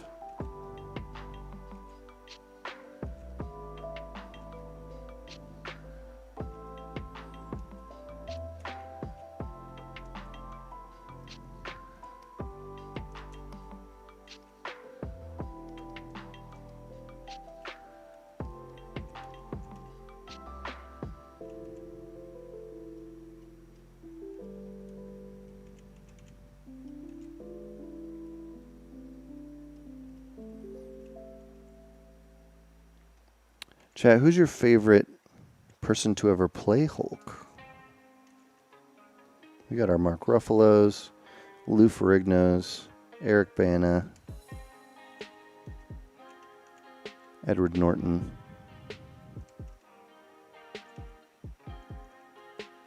We have one that sticks out as the favorite, or if there's a consensus.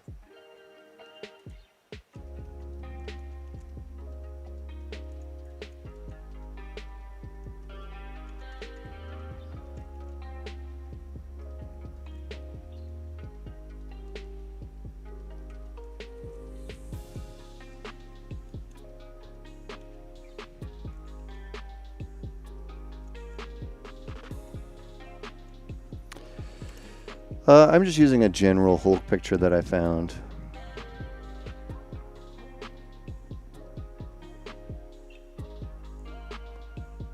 Ruffalo is somebody's favorite.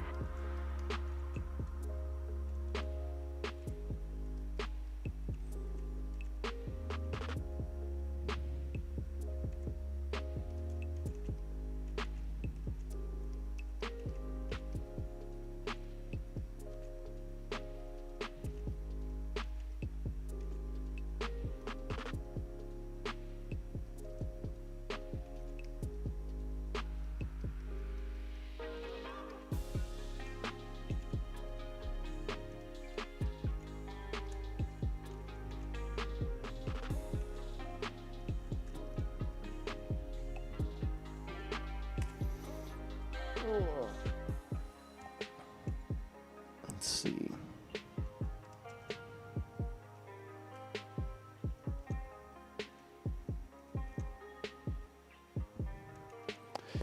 All right. Get the eyeballs kind of in here. They're going to be like yay big.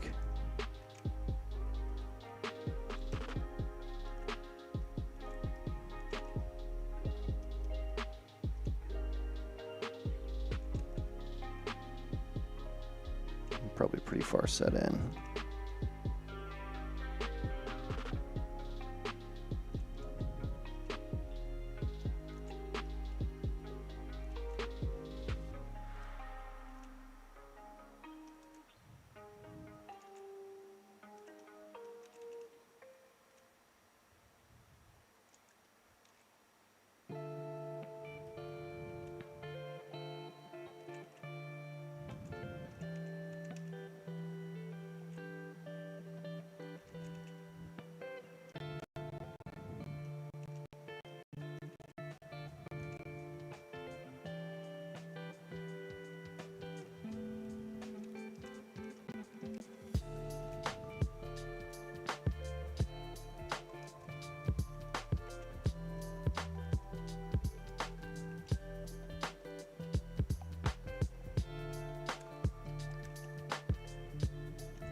depending on the version.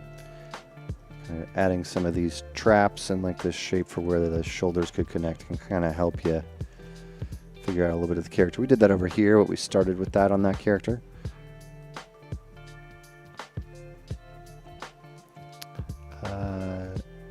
Somebody from Twitch is asking what software we're using. You're just joining. Hello and welcome to the stream. We're using ZBrush today. We're doing some digital sculpture. And right now I'm sculpting a Hulk. I started with 25 minutes, and so you're just starting. Hoping to wrap it up in the next 25 minutes. I need to give him a neck, don't I? At least a little bit of a neck.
Can't forget that Hulk has ears.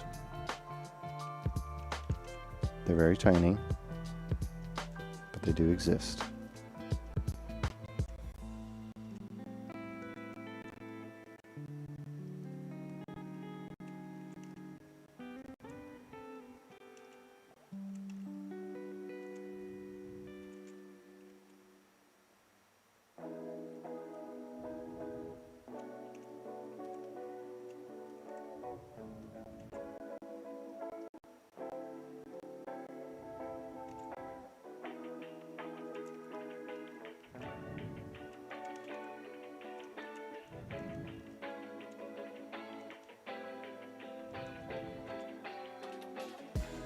I don't have perspective on.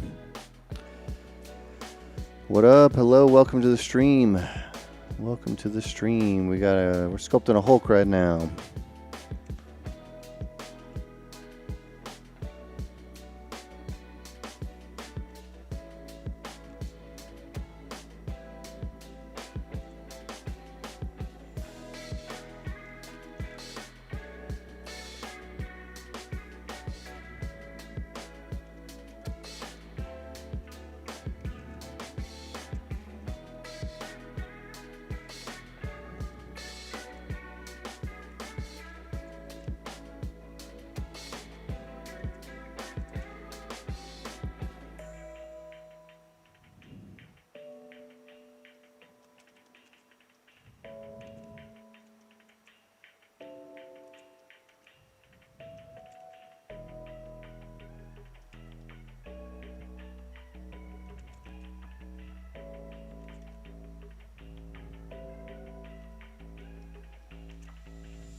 May I ask another question? Am I answering questions? I am, yeah, go ahead and ask questions. If you got them, shout them out. Do my best. No guarantees, but I'll do my best.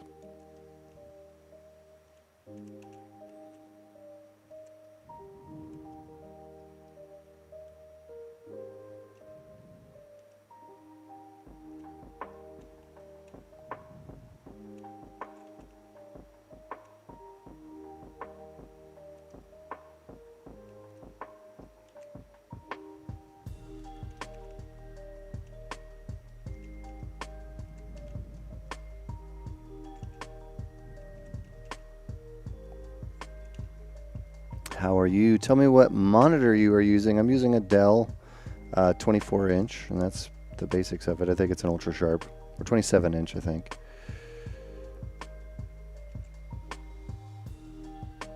Nothing crazy.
Okay, 55-inch TV, get more details.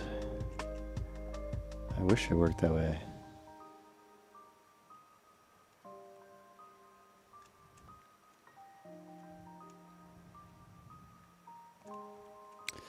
If only.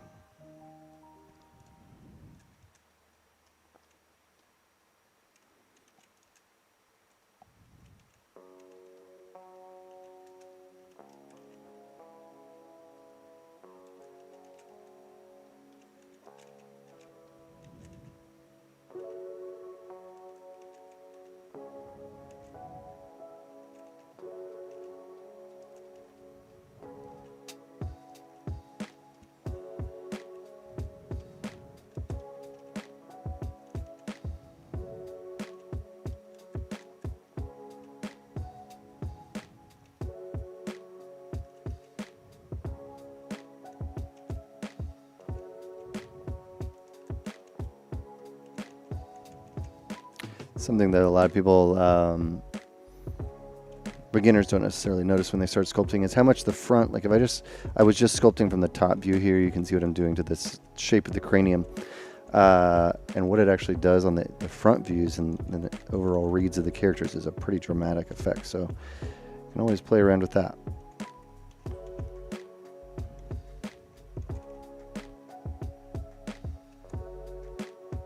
Kind of want the head to be like smaller on the top, bigger on the bottom.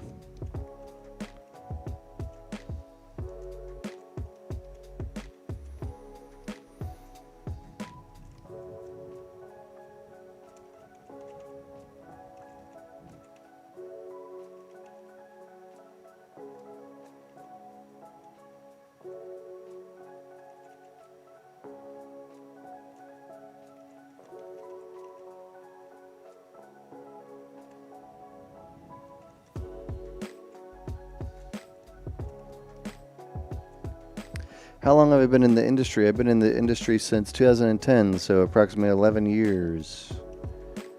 11 years.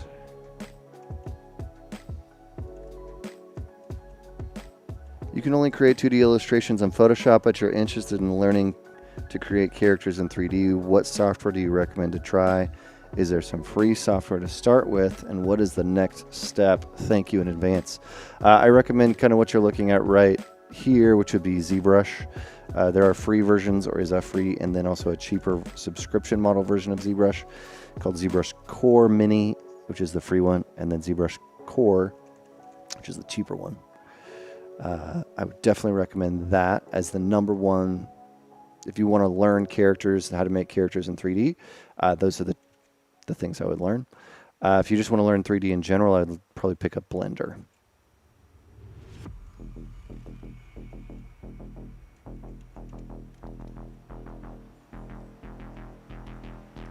All right, we got a little bit of a face here, but I think we're going to need to get some body. So really, we'll do some quick hairline stuff in a minute, but let's Dynamesh this in a sec.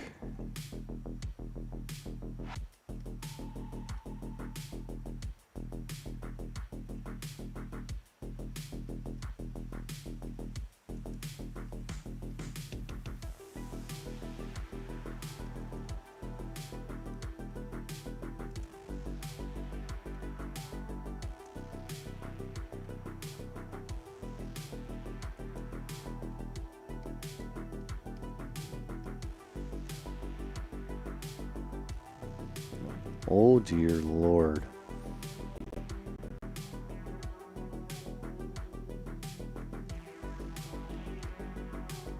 Oh, bother.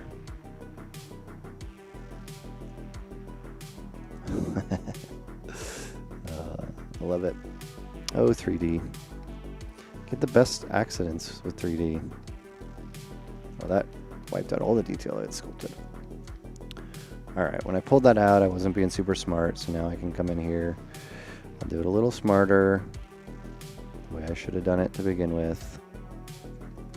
Alright, I'm going to go brush, auto masking, turn on back face masking. Use the clay brush here and just brush with a large brush size. Should fix that.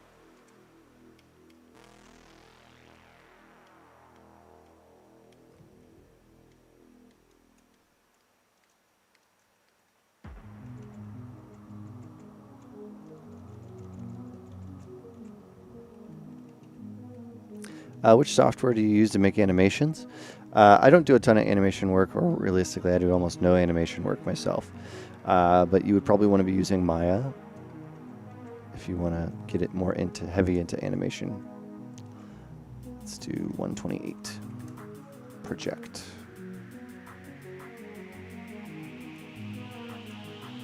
Turn off project.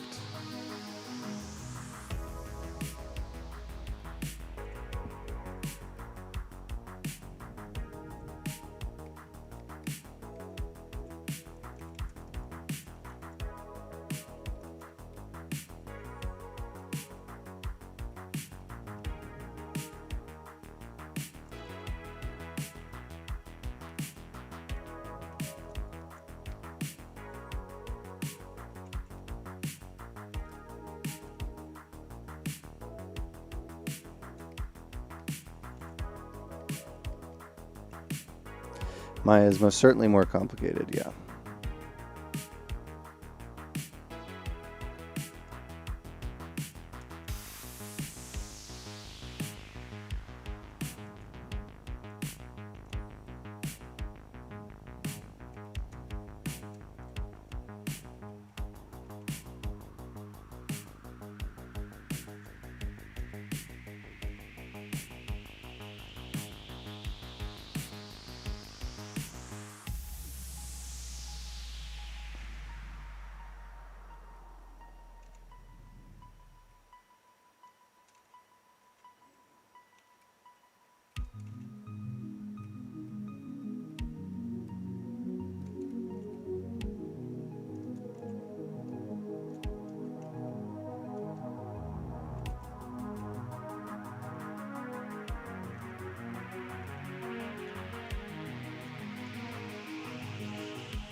Back view of Hulk is always a mess, so I always try to avoid that, if possible.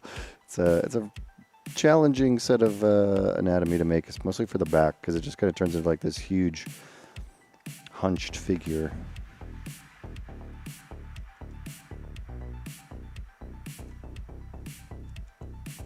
So we're just going to fill this out with form. We're not going to do too much design work there.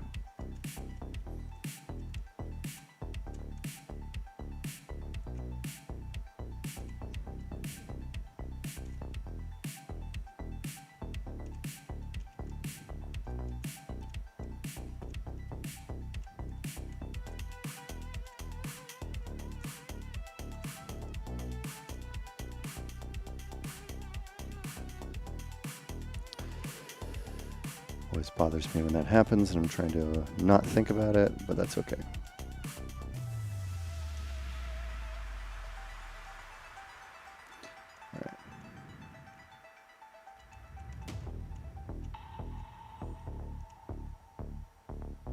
turning on this is called Sculptor's Pro mode, which kind of lets you start creating details based on the size of your brush.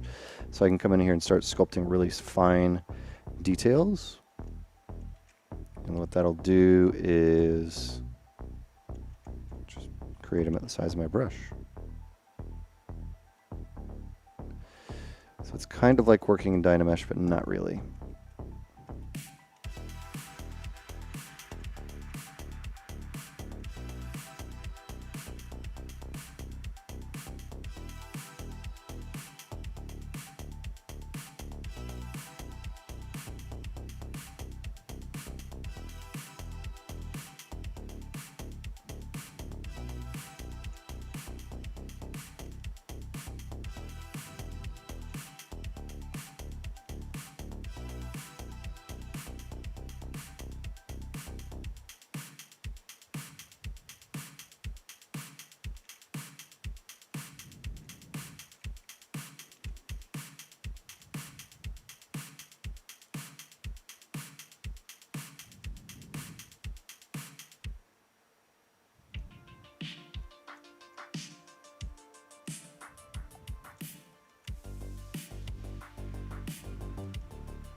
Is this green a basic color? You can make sculptures full render and color in ZBrush. Yes, I'm just right now I have a basic material on, or a matte cap material, and I've just chosen a different green. You can make yours, you know, red Hulk if you want to go red. You can do whatever you want to do with yours. I just kind of chose a greenish that felt like it might fit.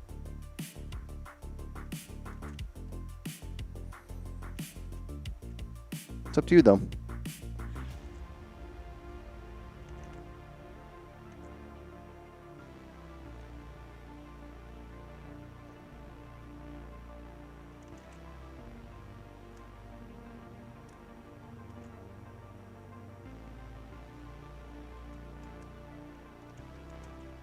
He's got a little sad face on, doesn't he?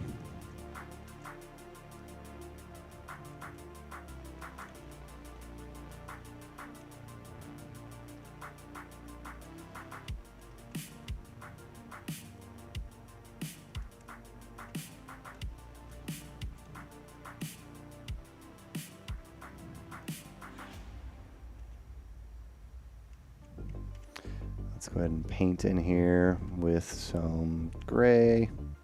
Okay. Let's get that green back so we can actually paint this color. That's fine. Color fill object. Okay, well, I didn't really want that to happen, but that's okay. Because I could like make them black or something that feels weird. Just make them also green.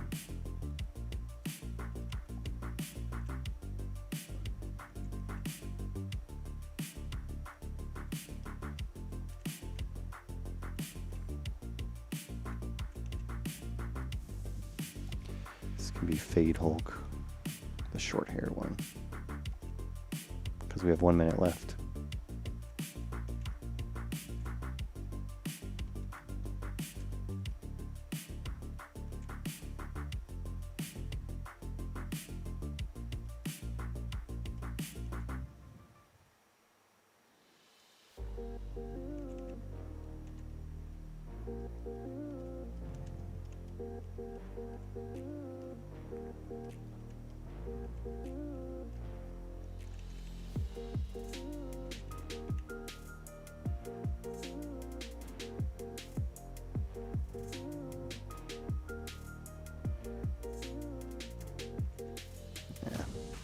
Not enough time.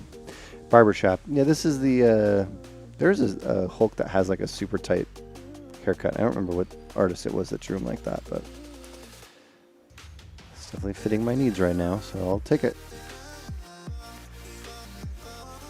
And for this, even though time's out, we'll just clip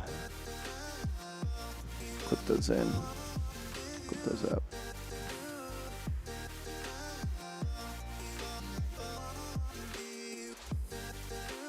Maybe just the bottom. Clip it in, up.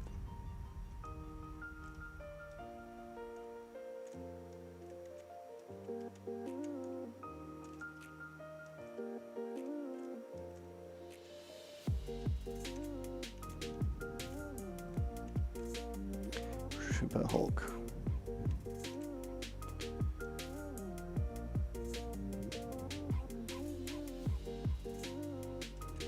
All right, let's reset that. A couple more to go. We have about an hour left in the stream today. So is there anything else that, Chad, as you're watching, that you're like, maybe it'd be interesting to watch a different type of a character get made? Any specific requests or a specific type? There was one request to do a sort of more gestural sketch, to do like a full body, basically in a pose, which is kind of always a fun thing to do and kind of show you how that can be done. Or we can keep going with these sketches. I'm having fun with the sketches, though. So is there anything that sticks out?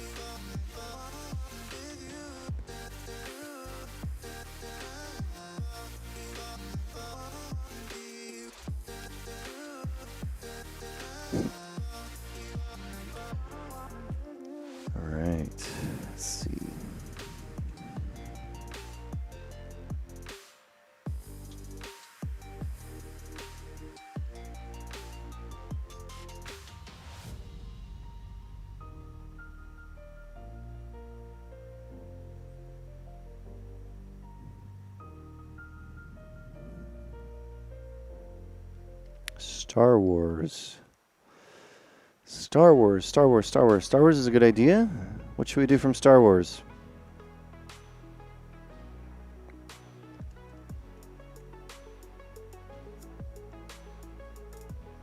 Can I do a Balrog? I could definitely try a Balrog. Do you mean Balrog like Street Fighter? Or do you mean like Balrog, like the Balrog?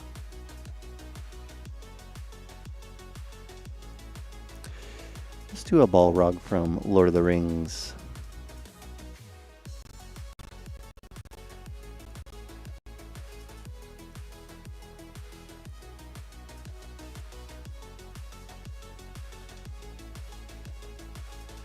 Balrog. Let's get into a red one just to get going with this one. Change it up a little bit.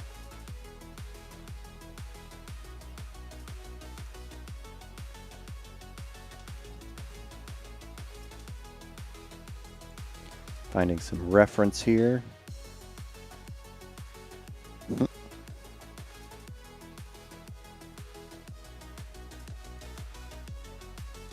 Kind of a cartoony one, but actually shows off the details pretty well. Something like this.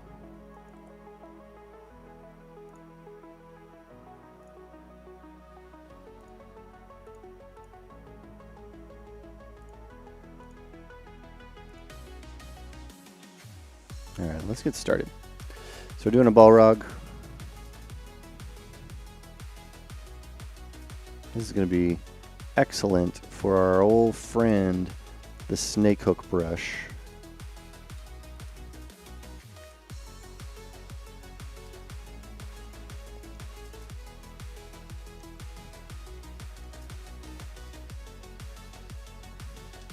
All right. Let's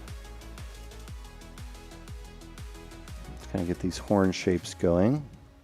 I'm going to Dynamesh this a couple times to get this kind of started.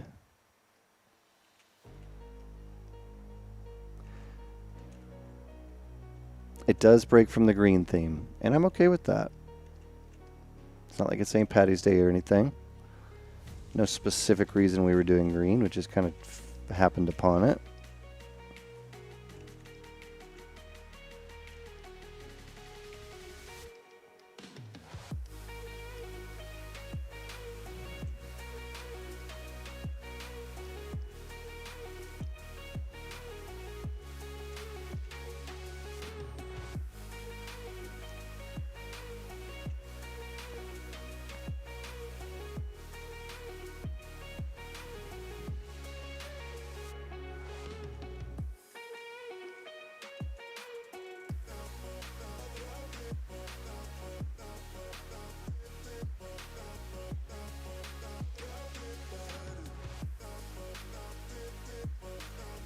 I don't really know what the Balrog's mouth looks like. It's closed.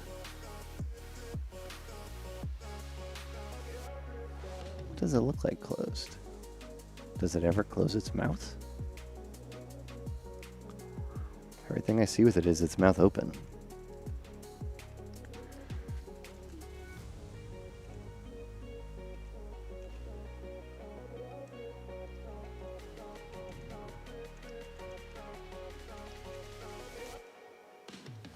If I didn't start my timer for a second, but I did.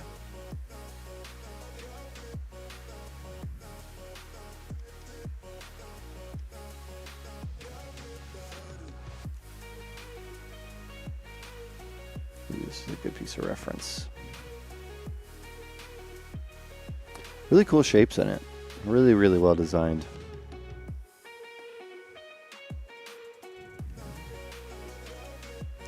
So I'm trying to get the big gestures in. There's this sort of line in the middle of the face there. It's a less dog-like than it feels like at first glance.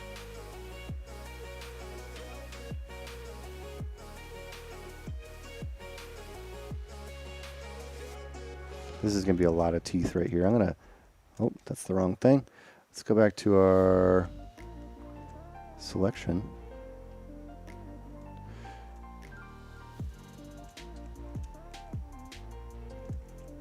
Just so I can mask these very quickly. Or hide them. This is probably going to stick out quite a ways. Looks like it has some sort of little things that stick out here. So we're going to play with that. Has some really big teeth here, so we're going to stick those in there. Has this sort of central area here, these two big lines that kind of go in here. And that basically is going to go all the way through here. On top of that, there's sort of a secondary line that goes here. And a big central crest that goes along the top. This crest looks like it kind of goes all the way out here. I'm just sketching this in, getting the order of where things are going to go. Can be like kind of tedious and not super interesting, but it's super helpful for moving the project along, I guess. This is where the nose is going to go. Let's see. And then the eyes are basically going to be like in here. There's some little element in here, but the eyes kind of live here.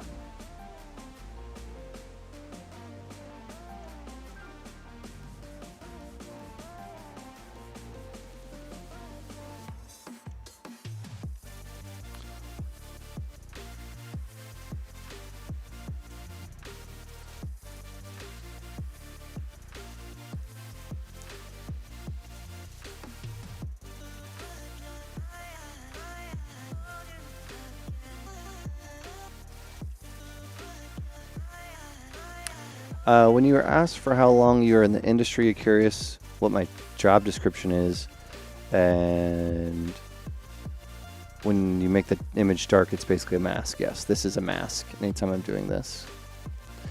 My job description varies depending on where I've worked or what I've done. I've been a concept artist, I've been a character modeler, I've been a character designer, I've been an art director, I've been a creative director. It really does depend kind of what the project was. At the moment, I am the CCO of Gnomon, so I work for Gnomon and try to do cool things. It's the short version.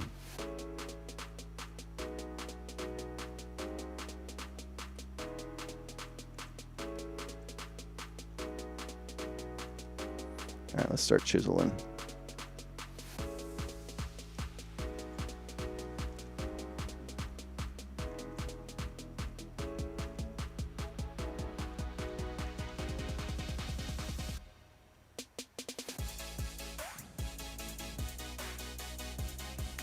You're going to say Darth Maul is a good choice, or this is a better choice. Darth Maul is a great choice, though. Big fan of Darth Maul. We're going to have to work a lot on this face, though. Definitely a character or creature with a lot of stuff going on.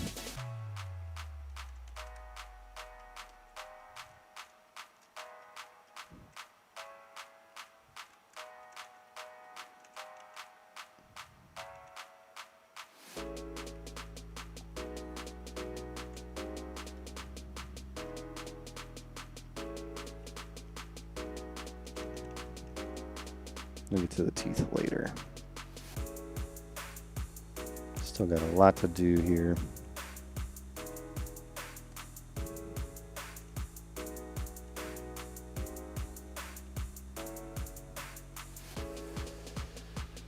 Yo, Gnomon School says, yo, Angry Teapod. What's up, Angry Teapod? Welcome to the stream. Hello, hello.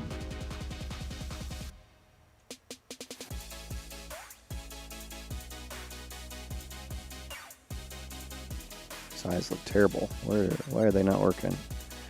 Feels like there's something going on with like there's some forms they've created here.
The open mouth makes this character way harder because I don't know what they look like with their mouth closed.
How did the D&D dice came out? Good question. They came out great. I posted them on my personal Instagram, so you go ahead and check those out there. They look pretty good, though, I think. I'll show them to you in a second.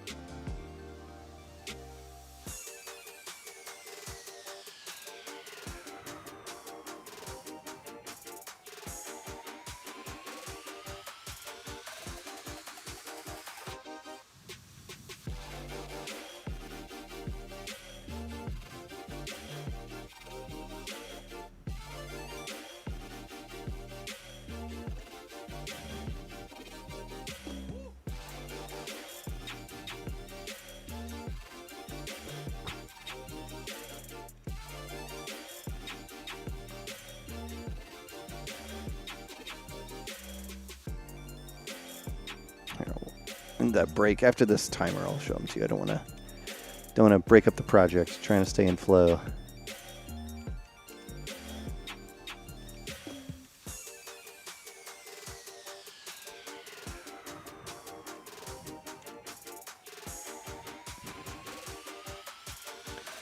I'm just going to sculpt this in,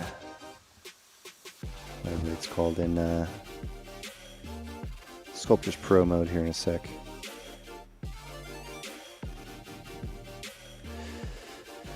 All right.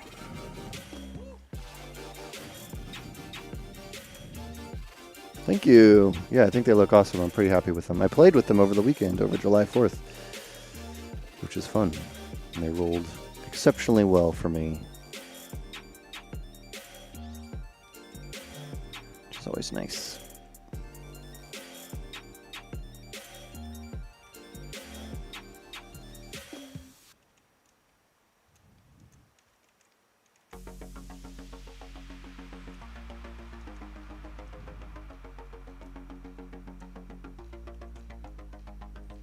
These teeth need some work, and they somehow turned them into snaggletooth. So let's bulk those up.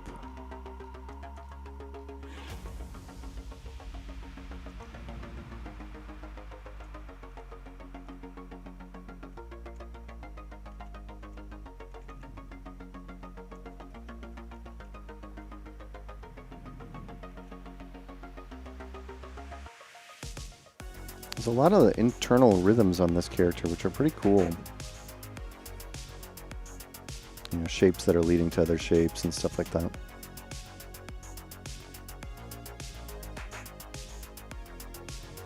It's kind of part of what I think is making this a difficult project. Just the amount of design language that's already inside the character or automatically built into the character is pretty substantial. So I'm having fun, but it definitely feels like even to get this sketch out, I would need significantly more time.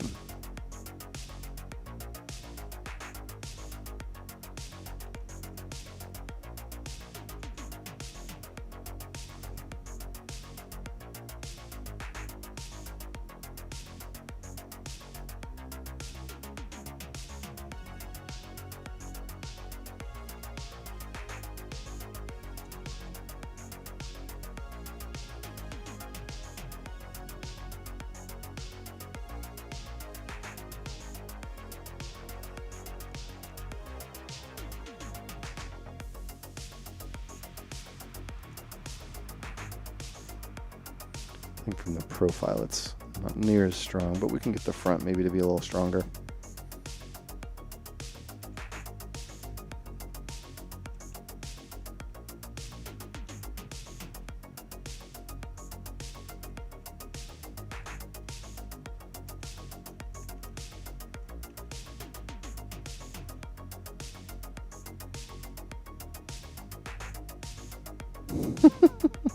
Trying to pull this out, and it is not wanting to cooperate.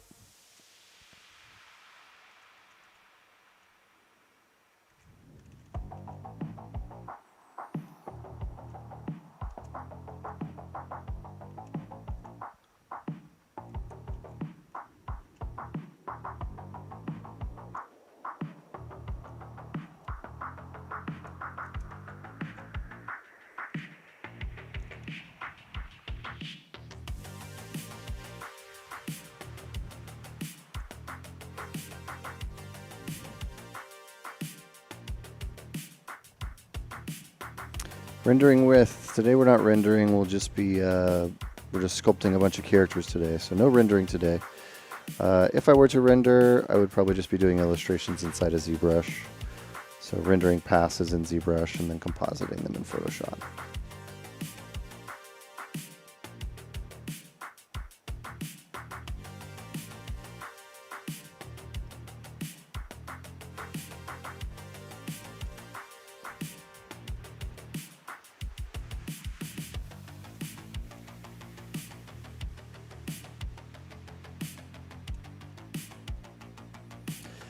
Did you start with real-life sculpting, or do you just do it digitally? I have sculpted in real life, but not as much as I have digitally, and I actually prefer digital sculpture to practical sculpture for me.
Have you sculpted with a mouse before? Was it usable? Like, was it possible to sculpt well with one? It's possible. I have done it before. I've never done it professionally. I would highly recommend you get a tablet if that's kind of where the question is leaning or leading, just because it's so much easier to control. Specifically, you know, pressure. You know, how much pressure you're putting on something. It's so much easier to do that way. And so I would highly recommend a tablet to anybody who wants to get into digital sculpting.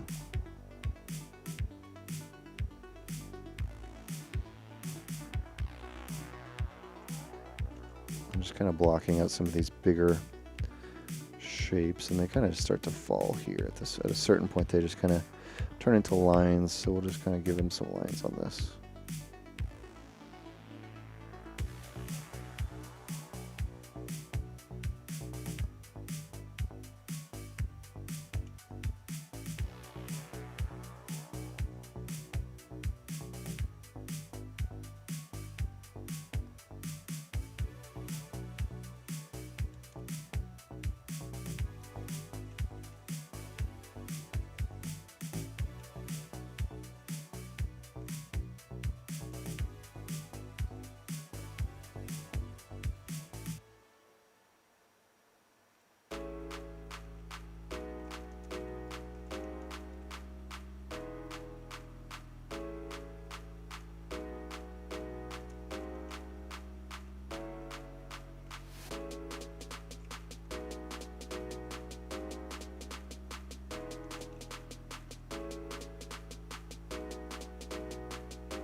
Four minutes left. Try to get as much done as possible. I'm not going to be able to do anywhere near the amount of detail I would want on the face, obviously.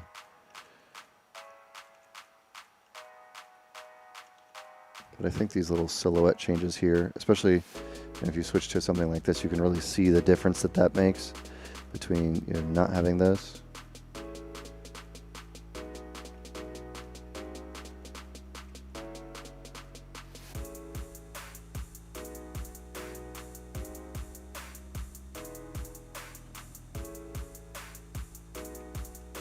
Fun creature study, though.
Our Gnomon classes back on campus yet?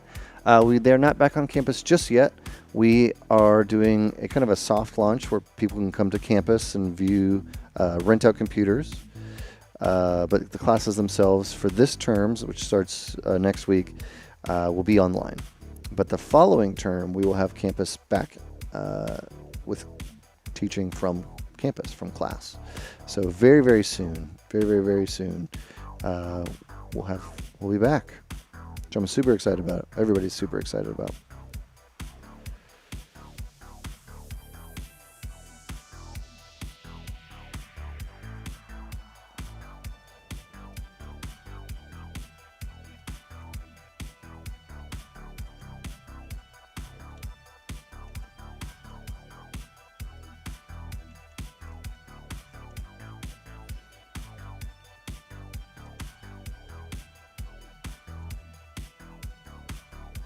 How much is it to rent a computer? We had been giving loaner computers to full-time program students if they were in Los Angeles, just because that's where our computers are from, or at, for free. But we don't have, you know, especially pre-COVID, we didn't have a rental computer kind of setup in mind, so it's not really, it was kind of a special circumstance.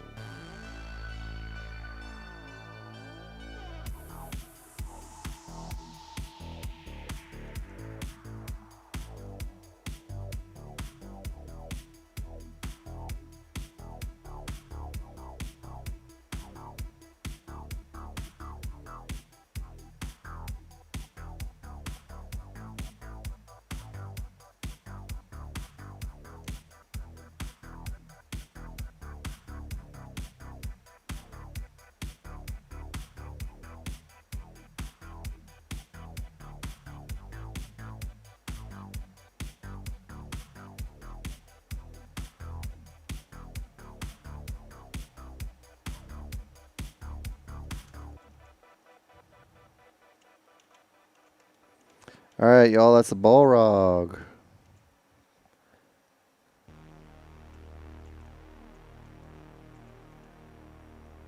Not too bad. Definitely not perfect, but we got some... I don't feel bad about it. I was feeling pretty sketchy about it early. So we got time for one more character. Darth Maul is a suggestion that somebody had. That might be a little too straightforward, but I'm happy to.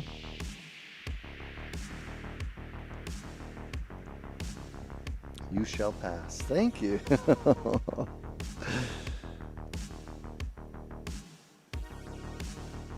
Thank you. Appreciate that.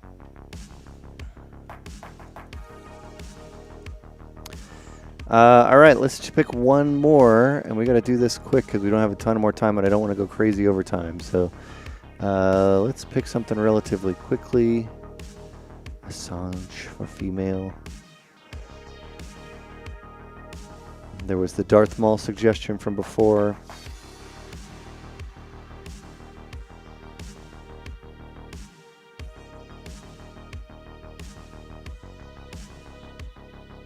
Any tips about creature concepting? Tips for creature concepting? Not a ton. Not like that are simple and high level. You know, I think use good reference. Make sure you know what you're kind of going for in advance. Search for the structure, the underlying structure. Those are all things that I find to be helpful.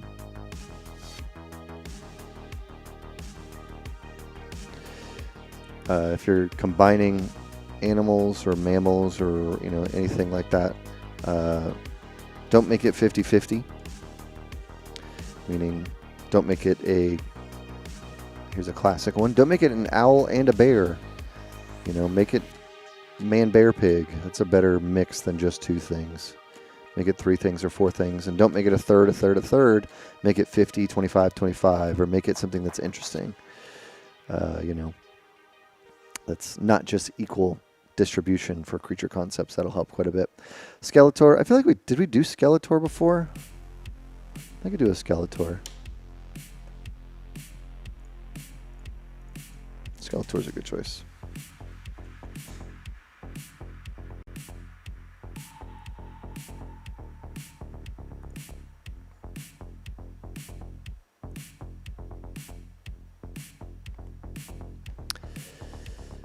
Really helpful. Thank you. No problem, no problem. All right, let's get started. We don't want to go too far over time, so we're going to go with Skeletor today. Let's make this color. And the first thing, and this is actually good for beginners, for anybody who's watching, the number one thing you can probably learn, I'm going to grab my anatomy tools person, this thing. Number one thing you can do to start sculpting, which is really good practice, is to sculpt skulls. Sculpt anatomy is really, really helpful because it's the underlying structure. So you do 25-minute challenges yourself for daily practice. How much do you feel like the skill set, it has helped your skill set improve? I do not do these daily. I do these, every other stream sometimes. And I like them because they force you to have a time limit, right? They force you to have a time limit, and they force you to think about what your end goal is and what the process that you need to do to get to that goal is. So that's why I really like doing these, because you can try new techniques, which is always fun and cool. Like this time I'll do a skull like this for some reason.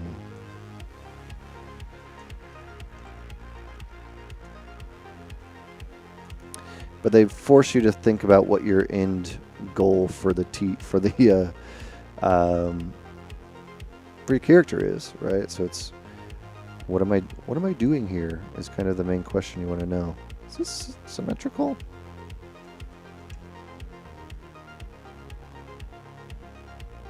I think it is. Okay.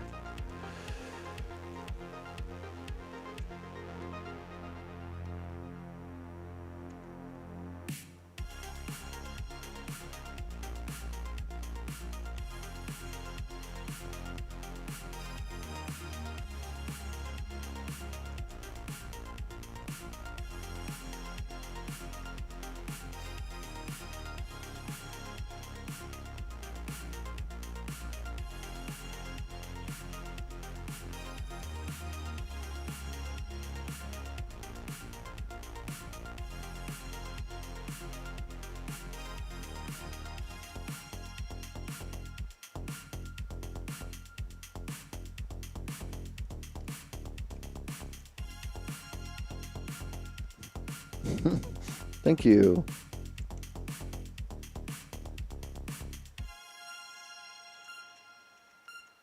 I saw it on Critical Role in their new short series.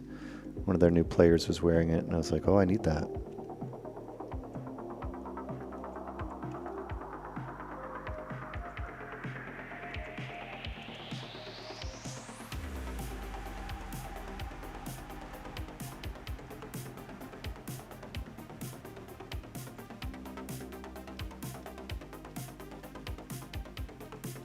Oh, I forgot to show the dice.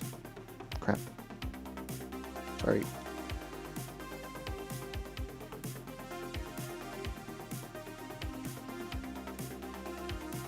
If you hang on till the end, I'll show them to you. Sorry.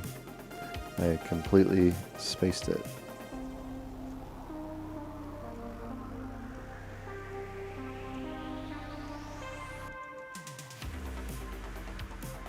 So we're making a skull shape. You can use whatever tools you like to get here. Definitely recommend having some reference or having, something that you're really specifically looking at.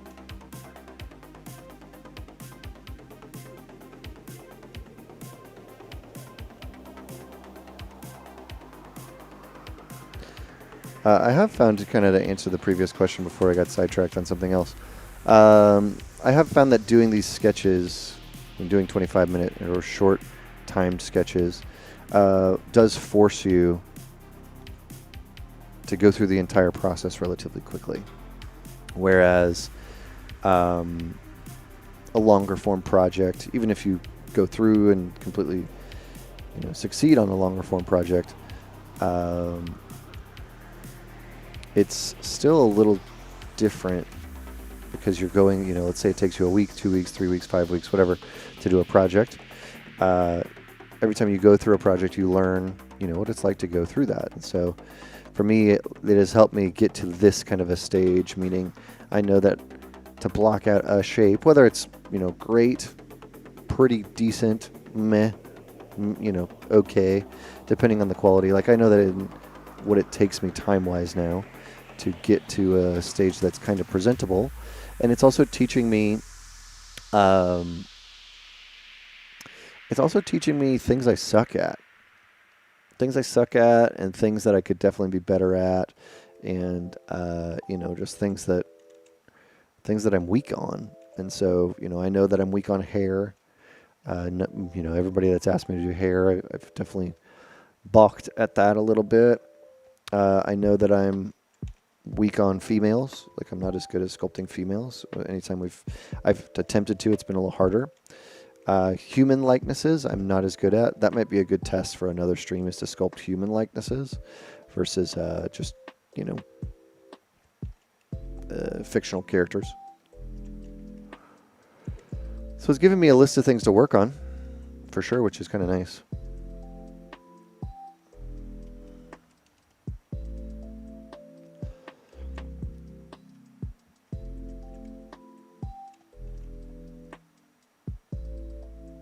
I'm definitely noodling too much on this skull, more so than I do on other things.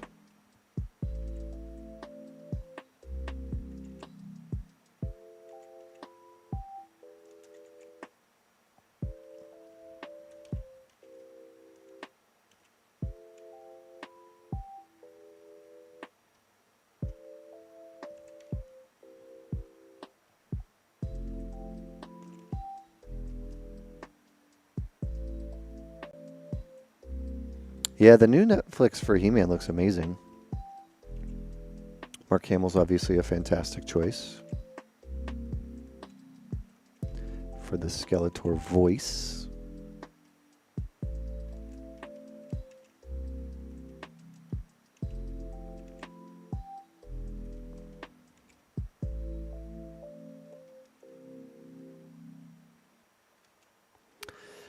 Yeah, Kevin Smith being behind it helps me quite a bit as well. He's just such a big fan of everything. It's like, I want to trust him.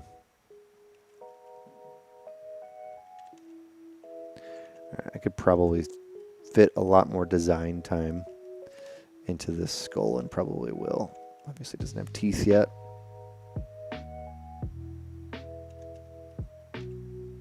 So that's something we'll likely want to play with.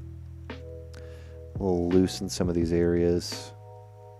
The interesting thing about like a character like Skeletor is you're basically saying like it's a characterized skull. It's not, specifically a real skull. It needs to be able to emote.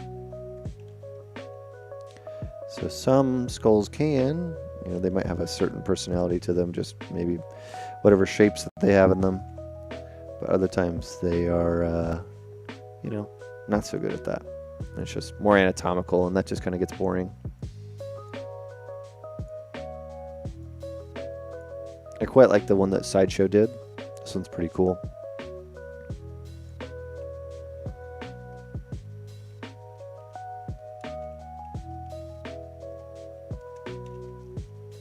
So what they're doing, which is cool, is they're kind of...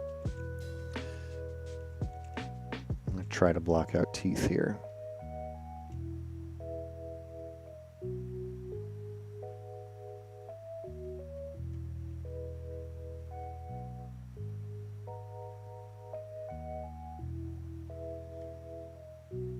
Counting teeth.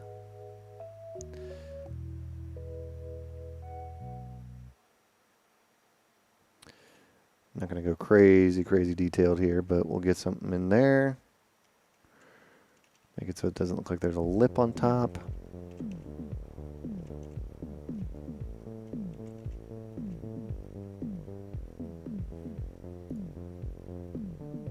Clay buildup and the move tool are great tools. They're probably some of my most used features, to be honest.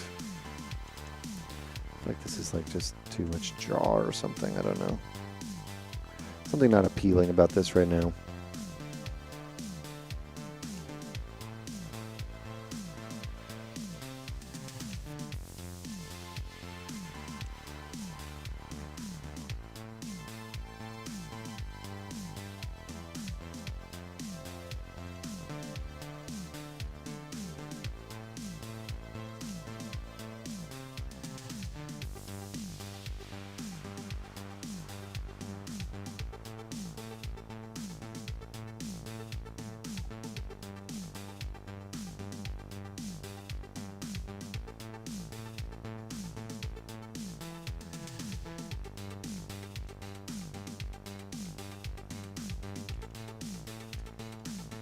Too round.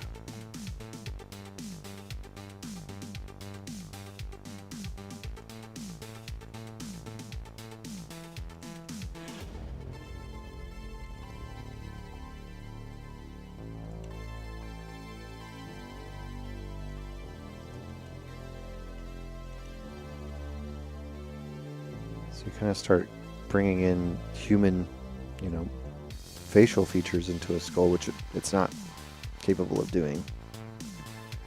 Which kind of breaks the anatomy, but as far as making a more interesting character, it does make it more interesting in that way. So kind of a fun character to do. I've never actually sculpted him. Definitely would want to spend a lot more time exploring the skull shape that I like. Or how, you know, sculpted it is versus like is it a relic kind of a thing, or, you know, looks like a Terminator. Yeah, this one definitely is looking a little Terminator-y. But in general, he kind of looks like a Terminator, yeah, also.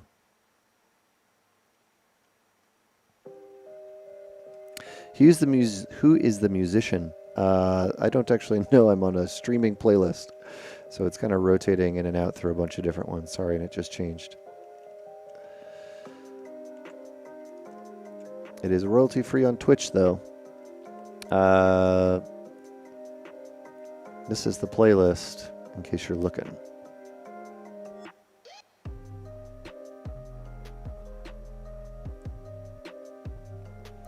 This is going to be the last one, the last stream character for the stream, so we're not going to be able to do any more after this. But you know, maybe in a future stream. I watched Tomorrow War over the weekend. It was kind of cool. The creatures were interesting.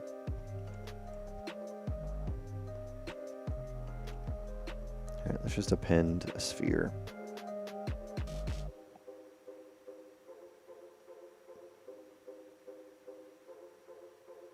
You can know that this is not sculptable because it has initialize on it.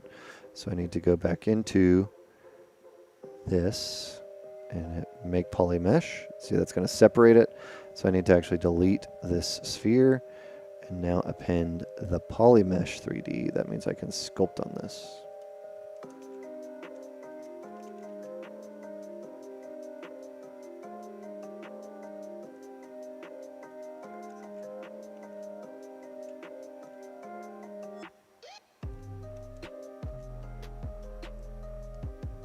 A lot of ways you could do this. You could use the new dynamics. The easiest way is kind of just sculpt it.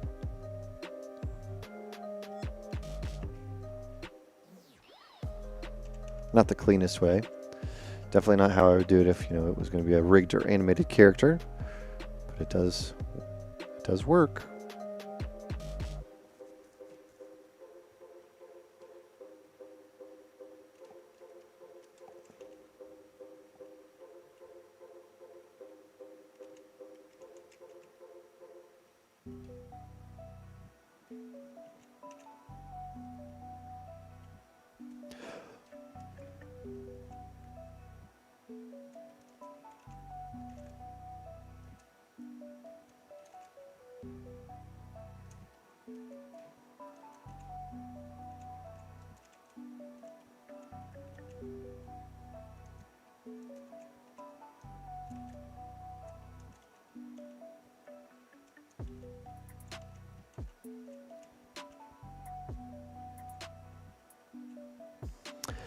Yeah, the new dynamic stuff is really cool. I've really enjoyed using it in the projects I've tried it on.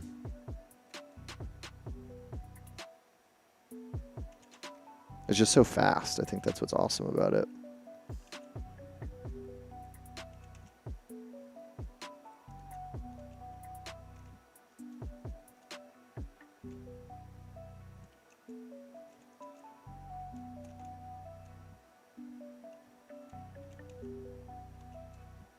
You can just add another mesh like that. It's true.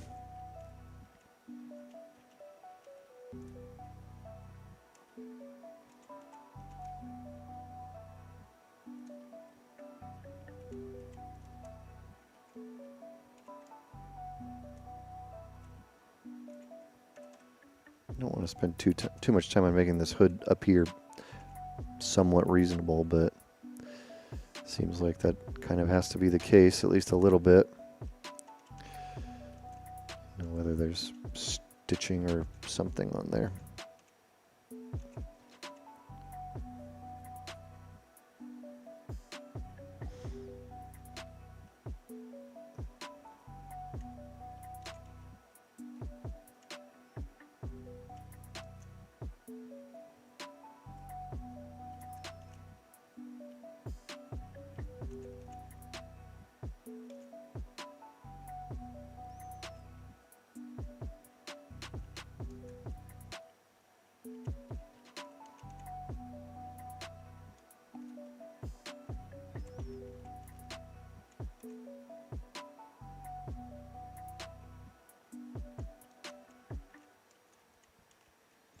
Let's try a cloth brush. Let's do cloth pull.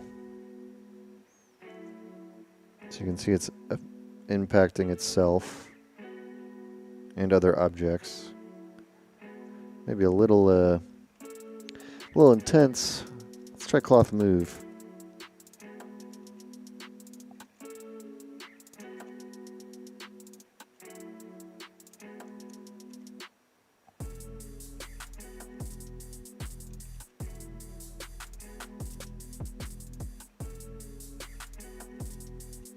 It's definitely creating a different look than we've had before.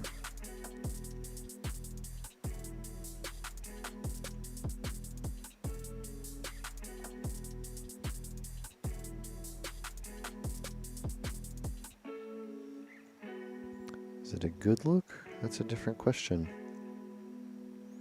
It's kind of interesting though. I don't like it from the front, like at all. This should be coming in.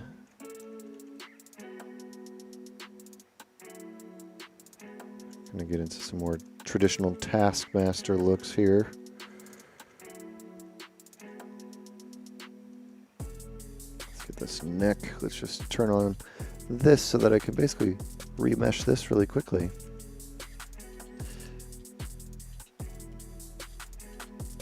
Uh, 256. Let's try that for a.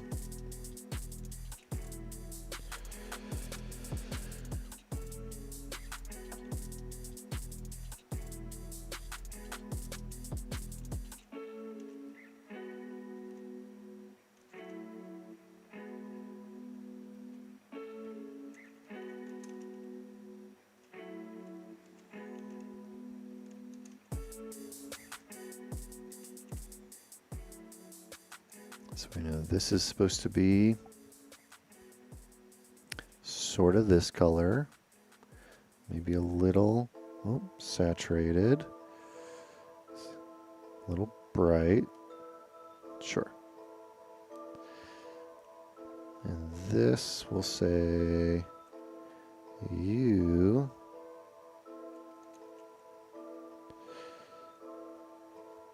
should be that tone but blue,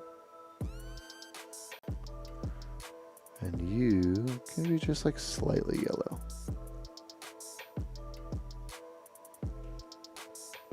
Maybe a little more darker and saturated.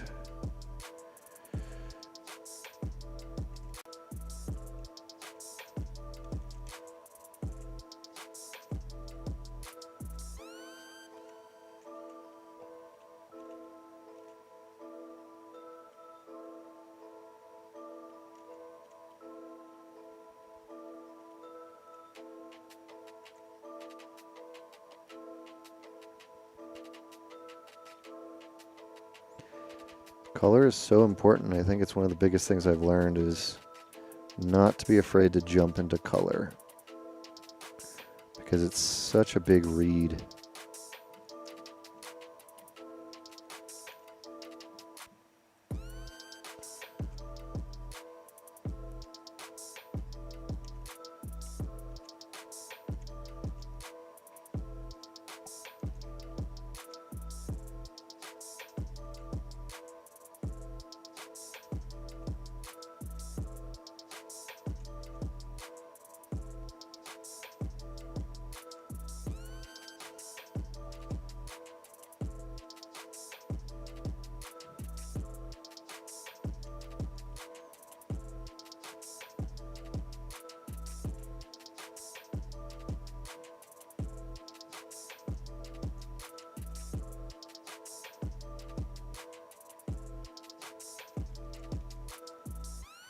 teeth are a little oddly sized. I just want to like do this.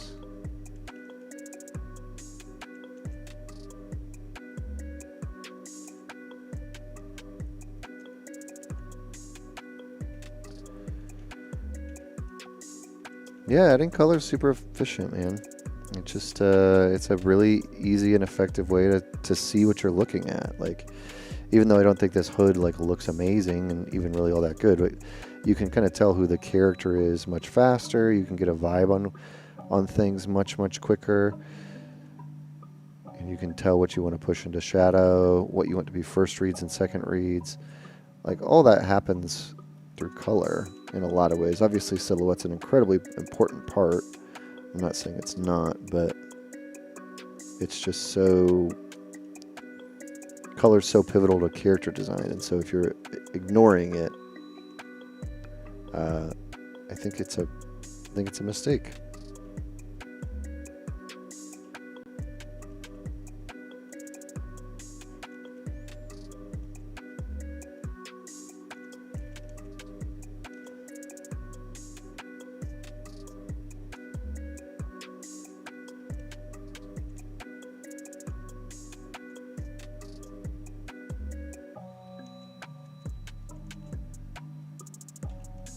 What's the time limit I set for each thing? Oh, if I can say that.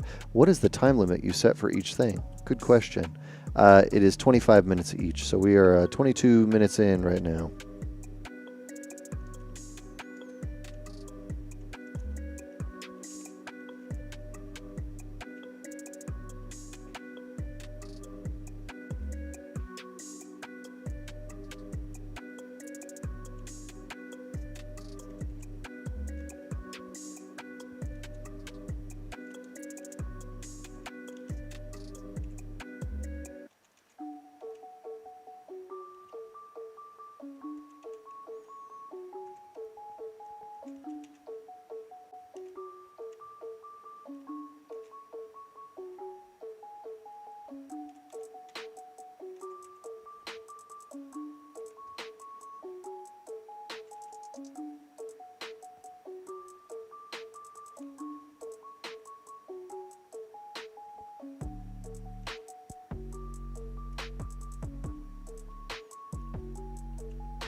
Yeah, I was going to say, somebody's, I think I said that earlier, looks quite a bit like Taskmaster. For sure. For sure, it looks like Taskmaster.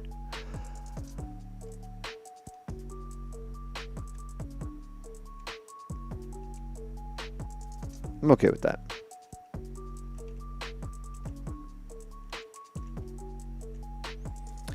I am very okay with that. Especially considering we have 50 seconds left on this sculpt.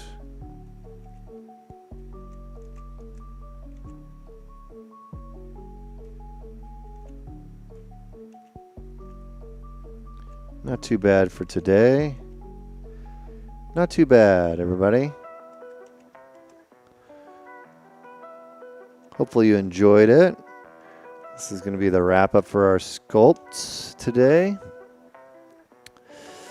Thank you everybody for joining as the countdown ends between all the different characters we made. Thank you so much for the suggestions. It's always super helpful. I really, really appreciate everybody being here and hanging out and watching me sculpt and chiming in and just kind of participating. I super, super appreciate it. Oh, I was going to show dice. That's what I was going to do. Let's go. Let's go. There we go. The dice from last week. Let me show you the 20 because that's what most people care about here. There you go. So they ended up getting pretty large size. They kind of look like whiskey ice balls. They look pretty nice. You can read it decently well. So, yeah, 3D printed those over the weekend or week, and it was a fun project. All right, everybody. Well, thank you all so much for joining. I'm going to reset this so it doesn't look all red. We'll make our little thing here. All of our characters that we ended up making today. Put it right next to me. And looking at me, maybe. Aha, there we go.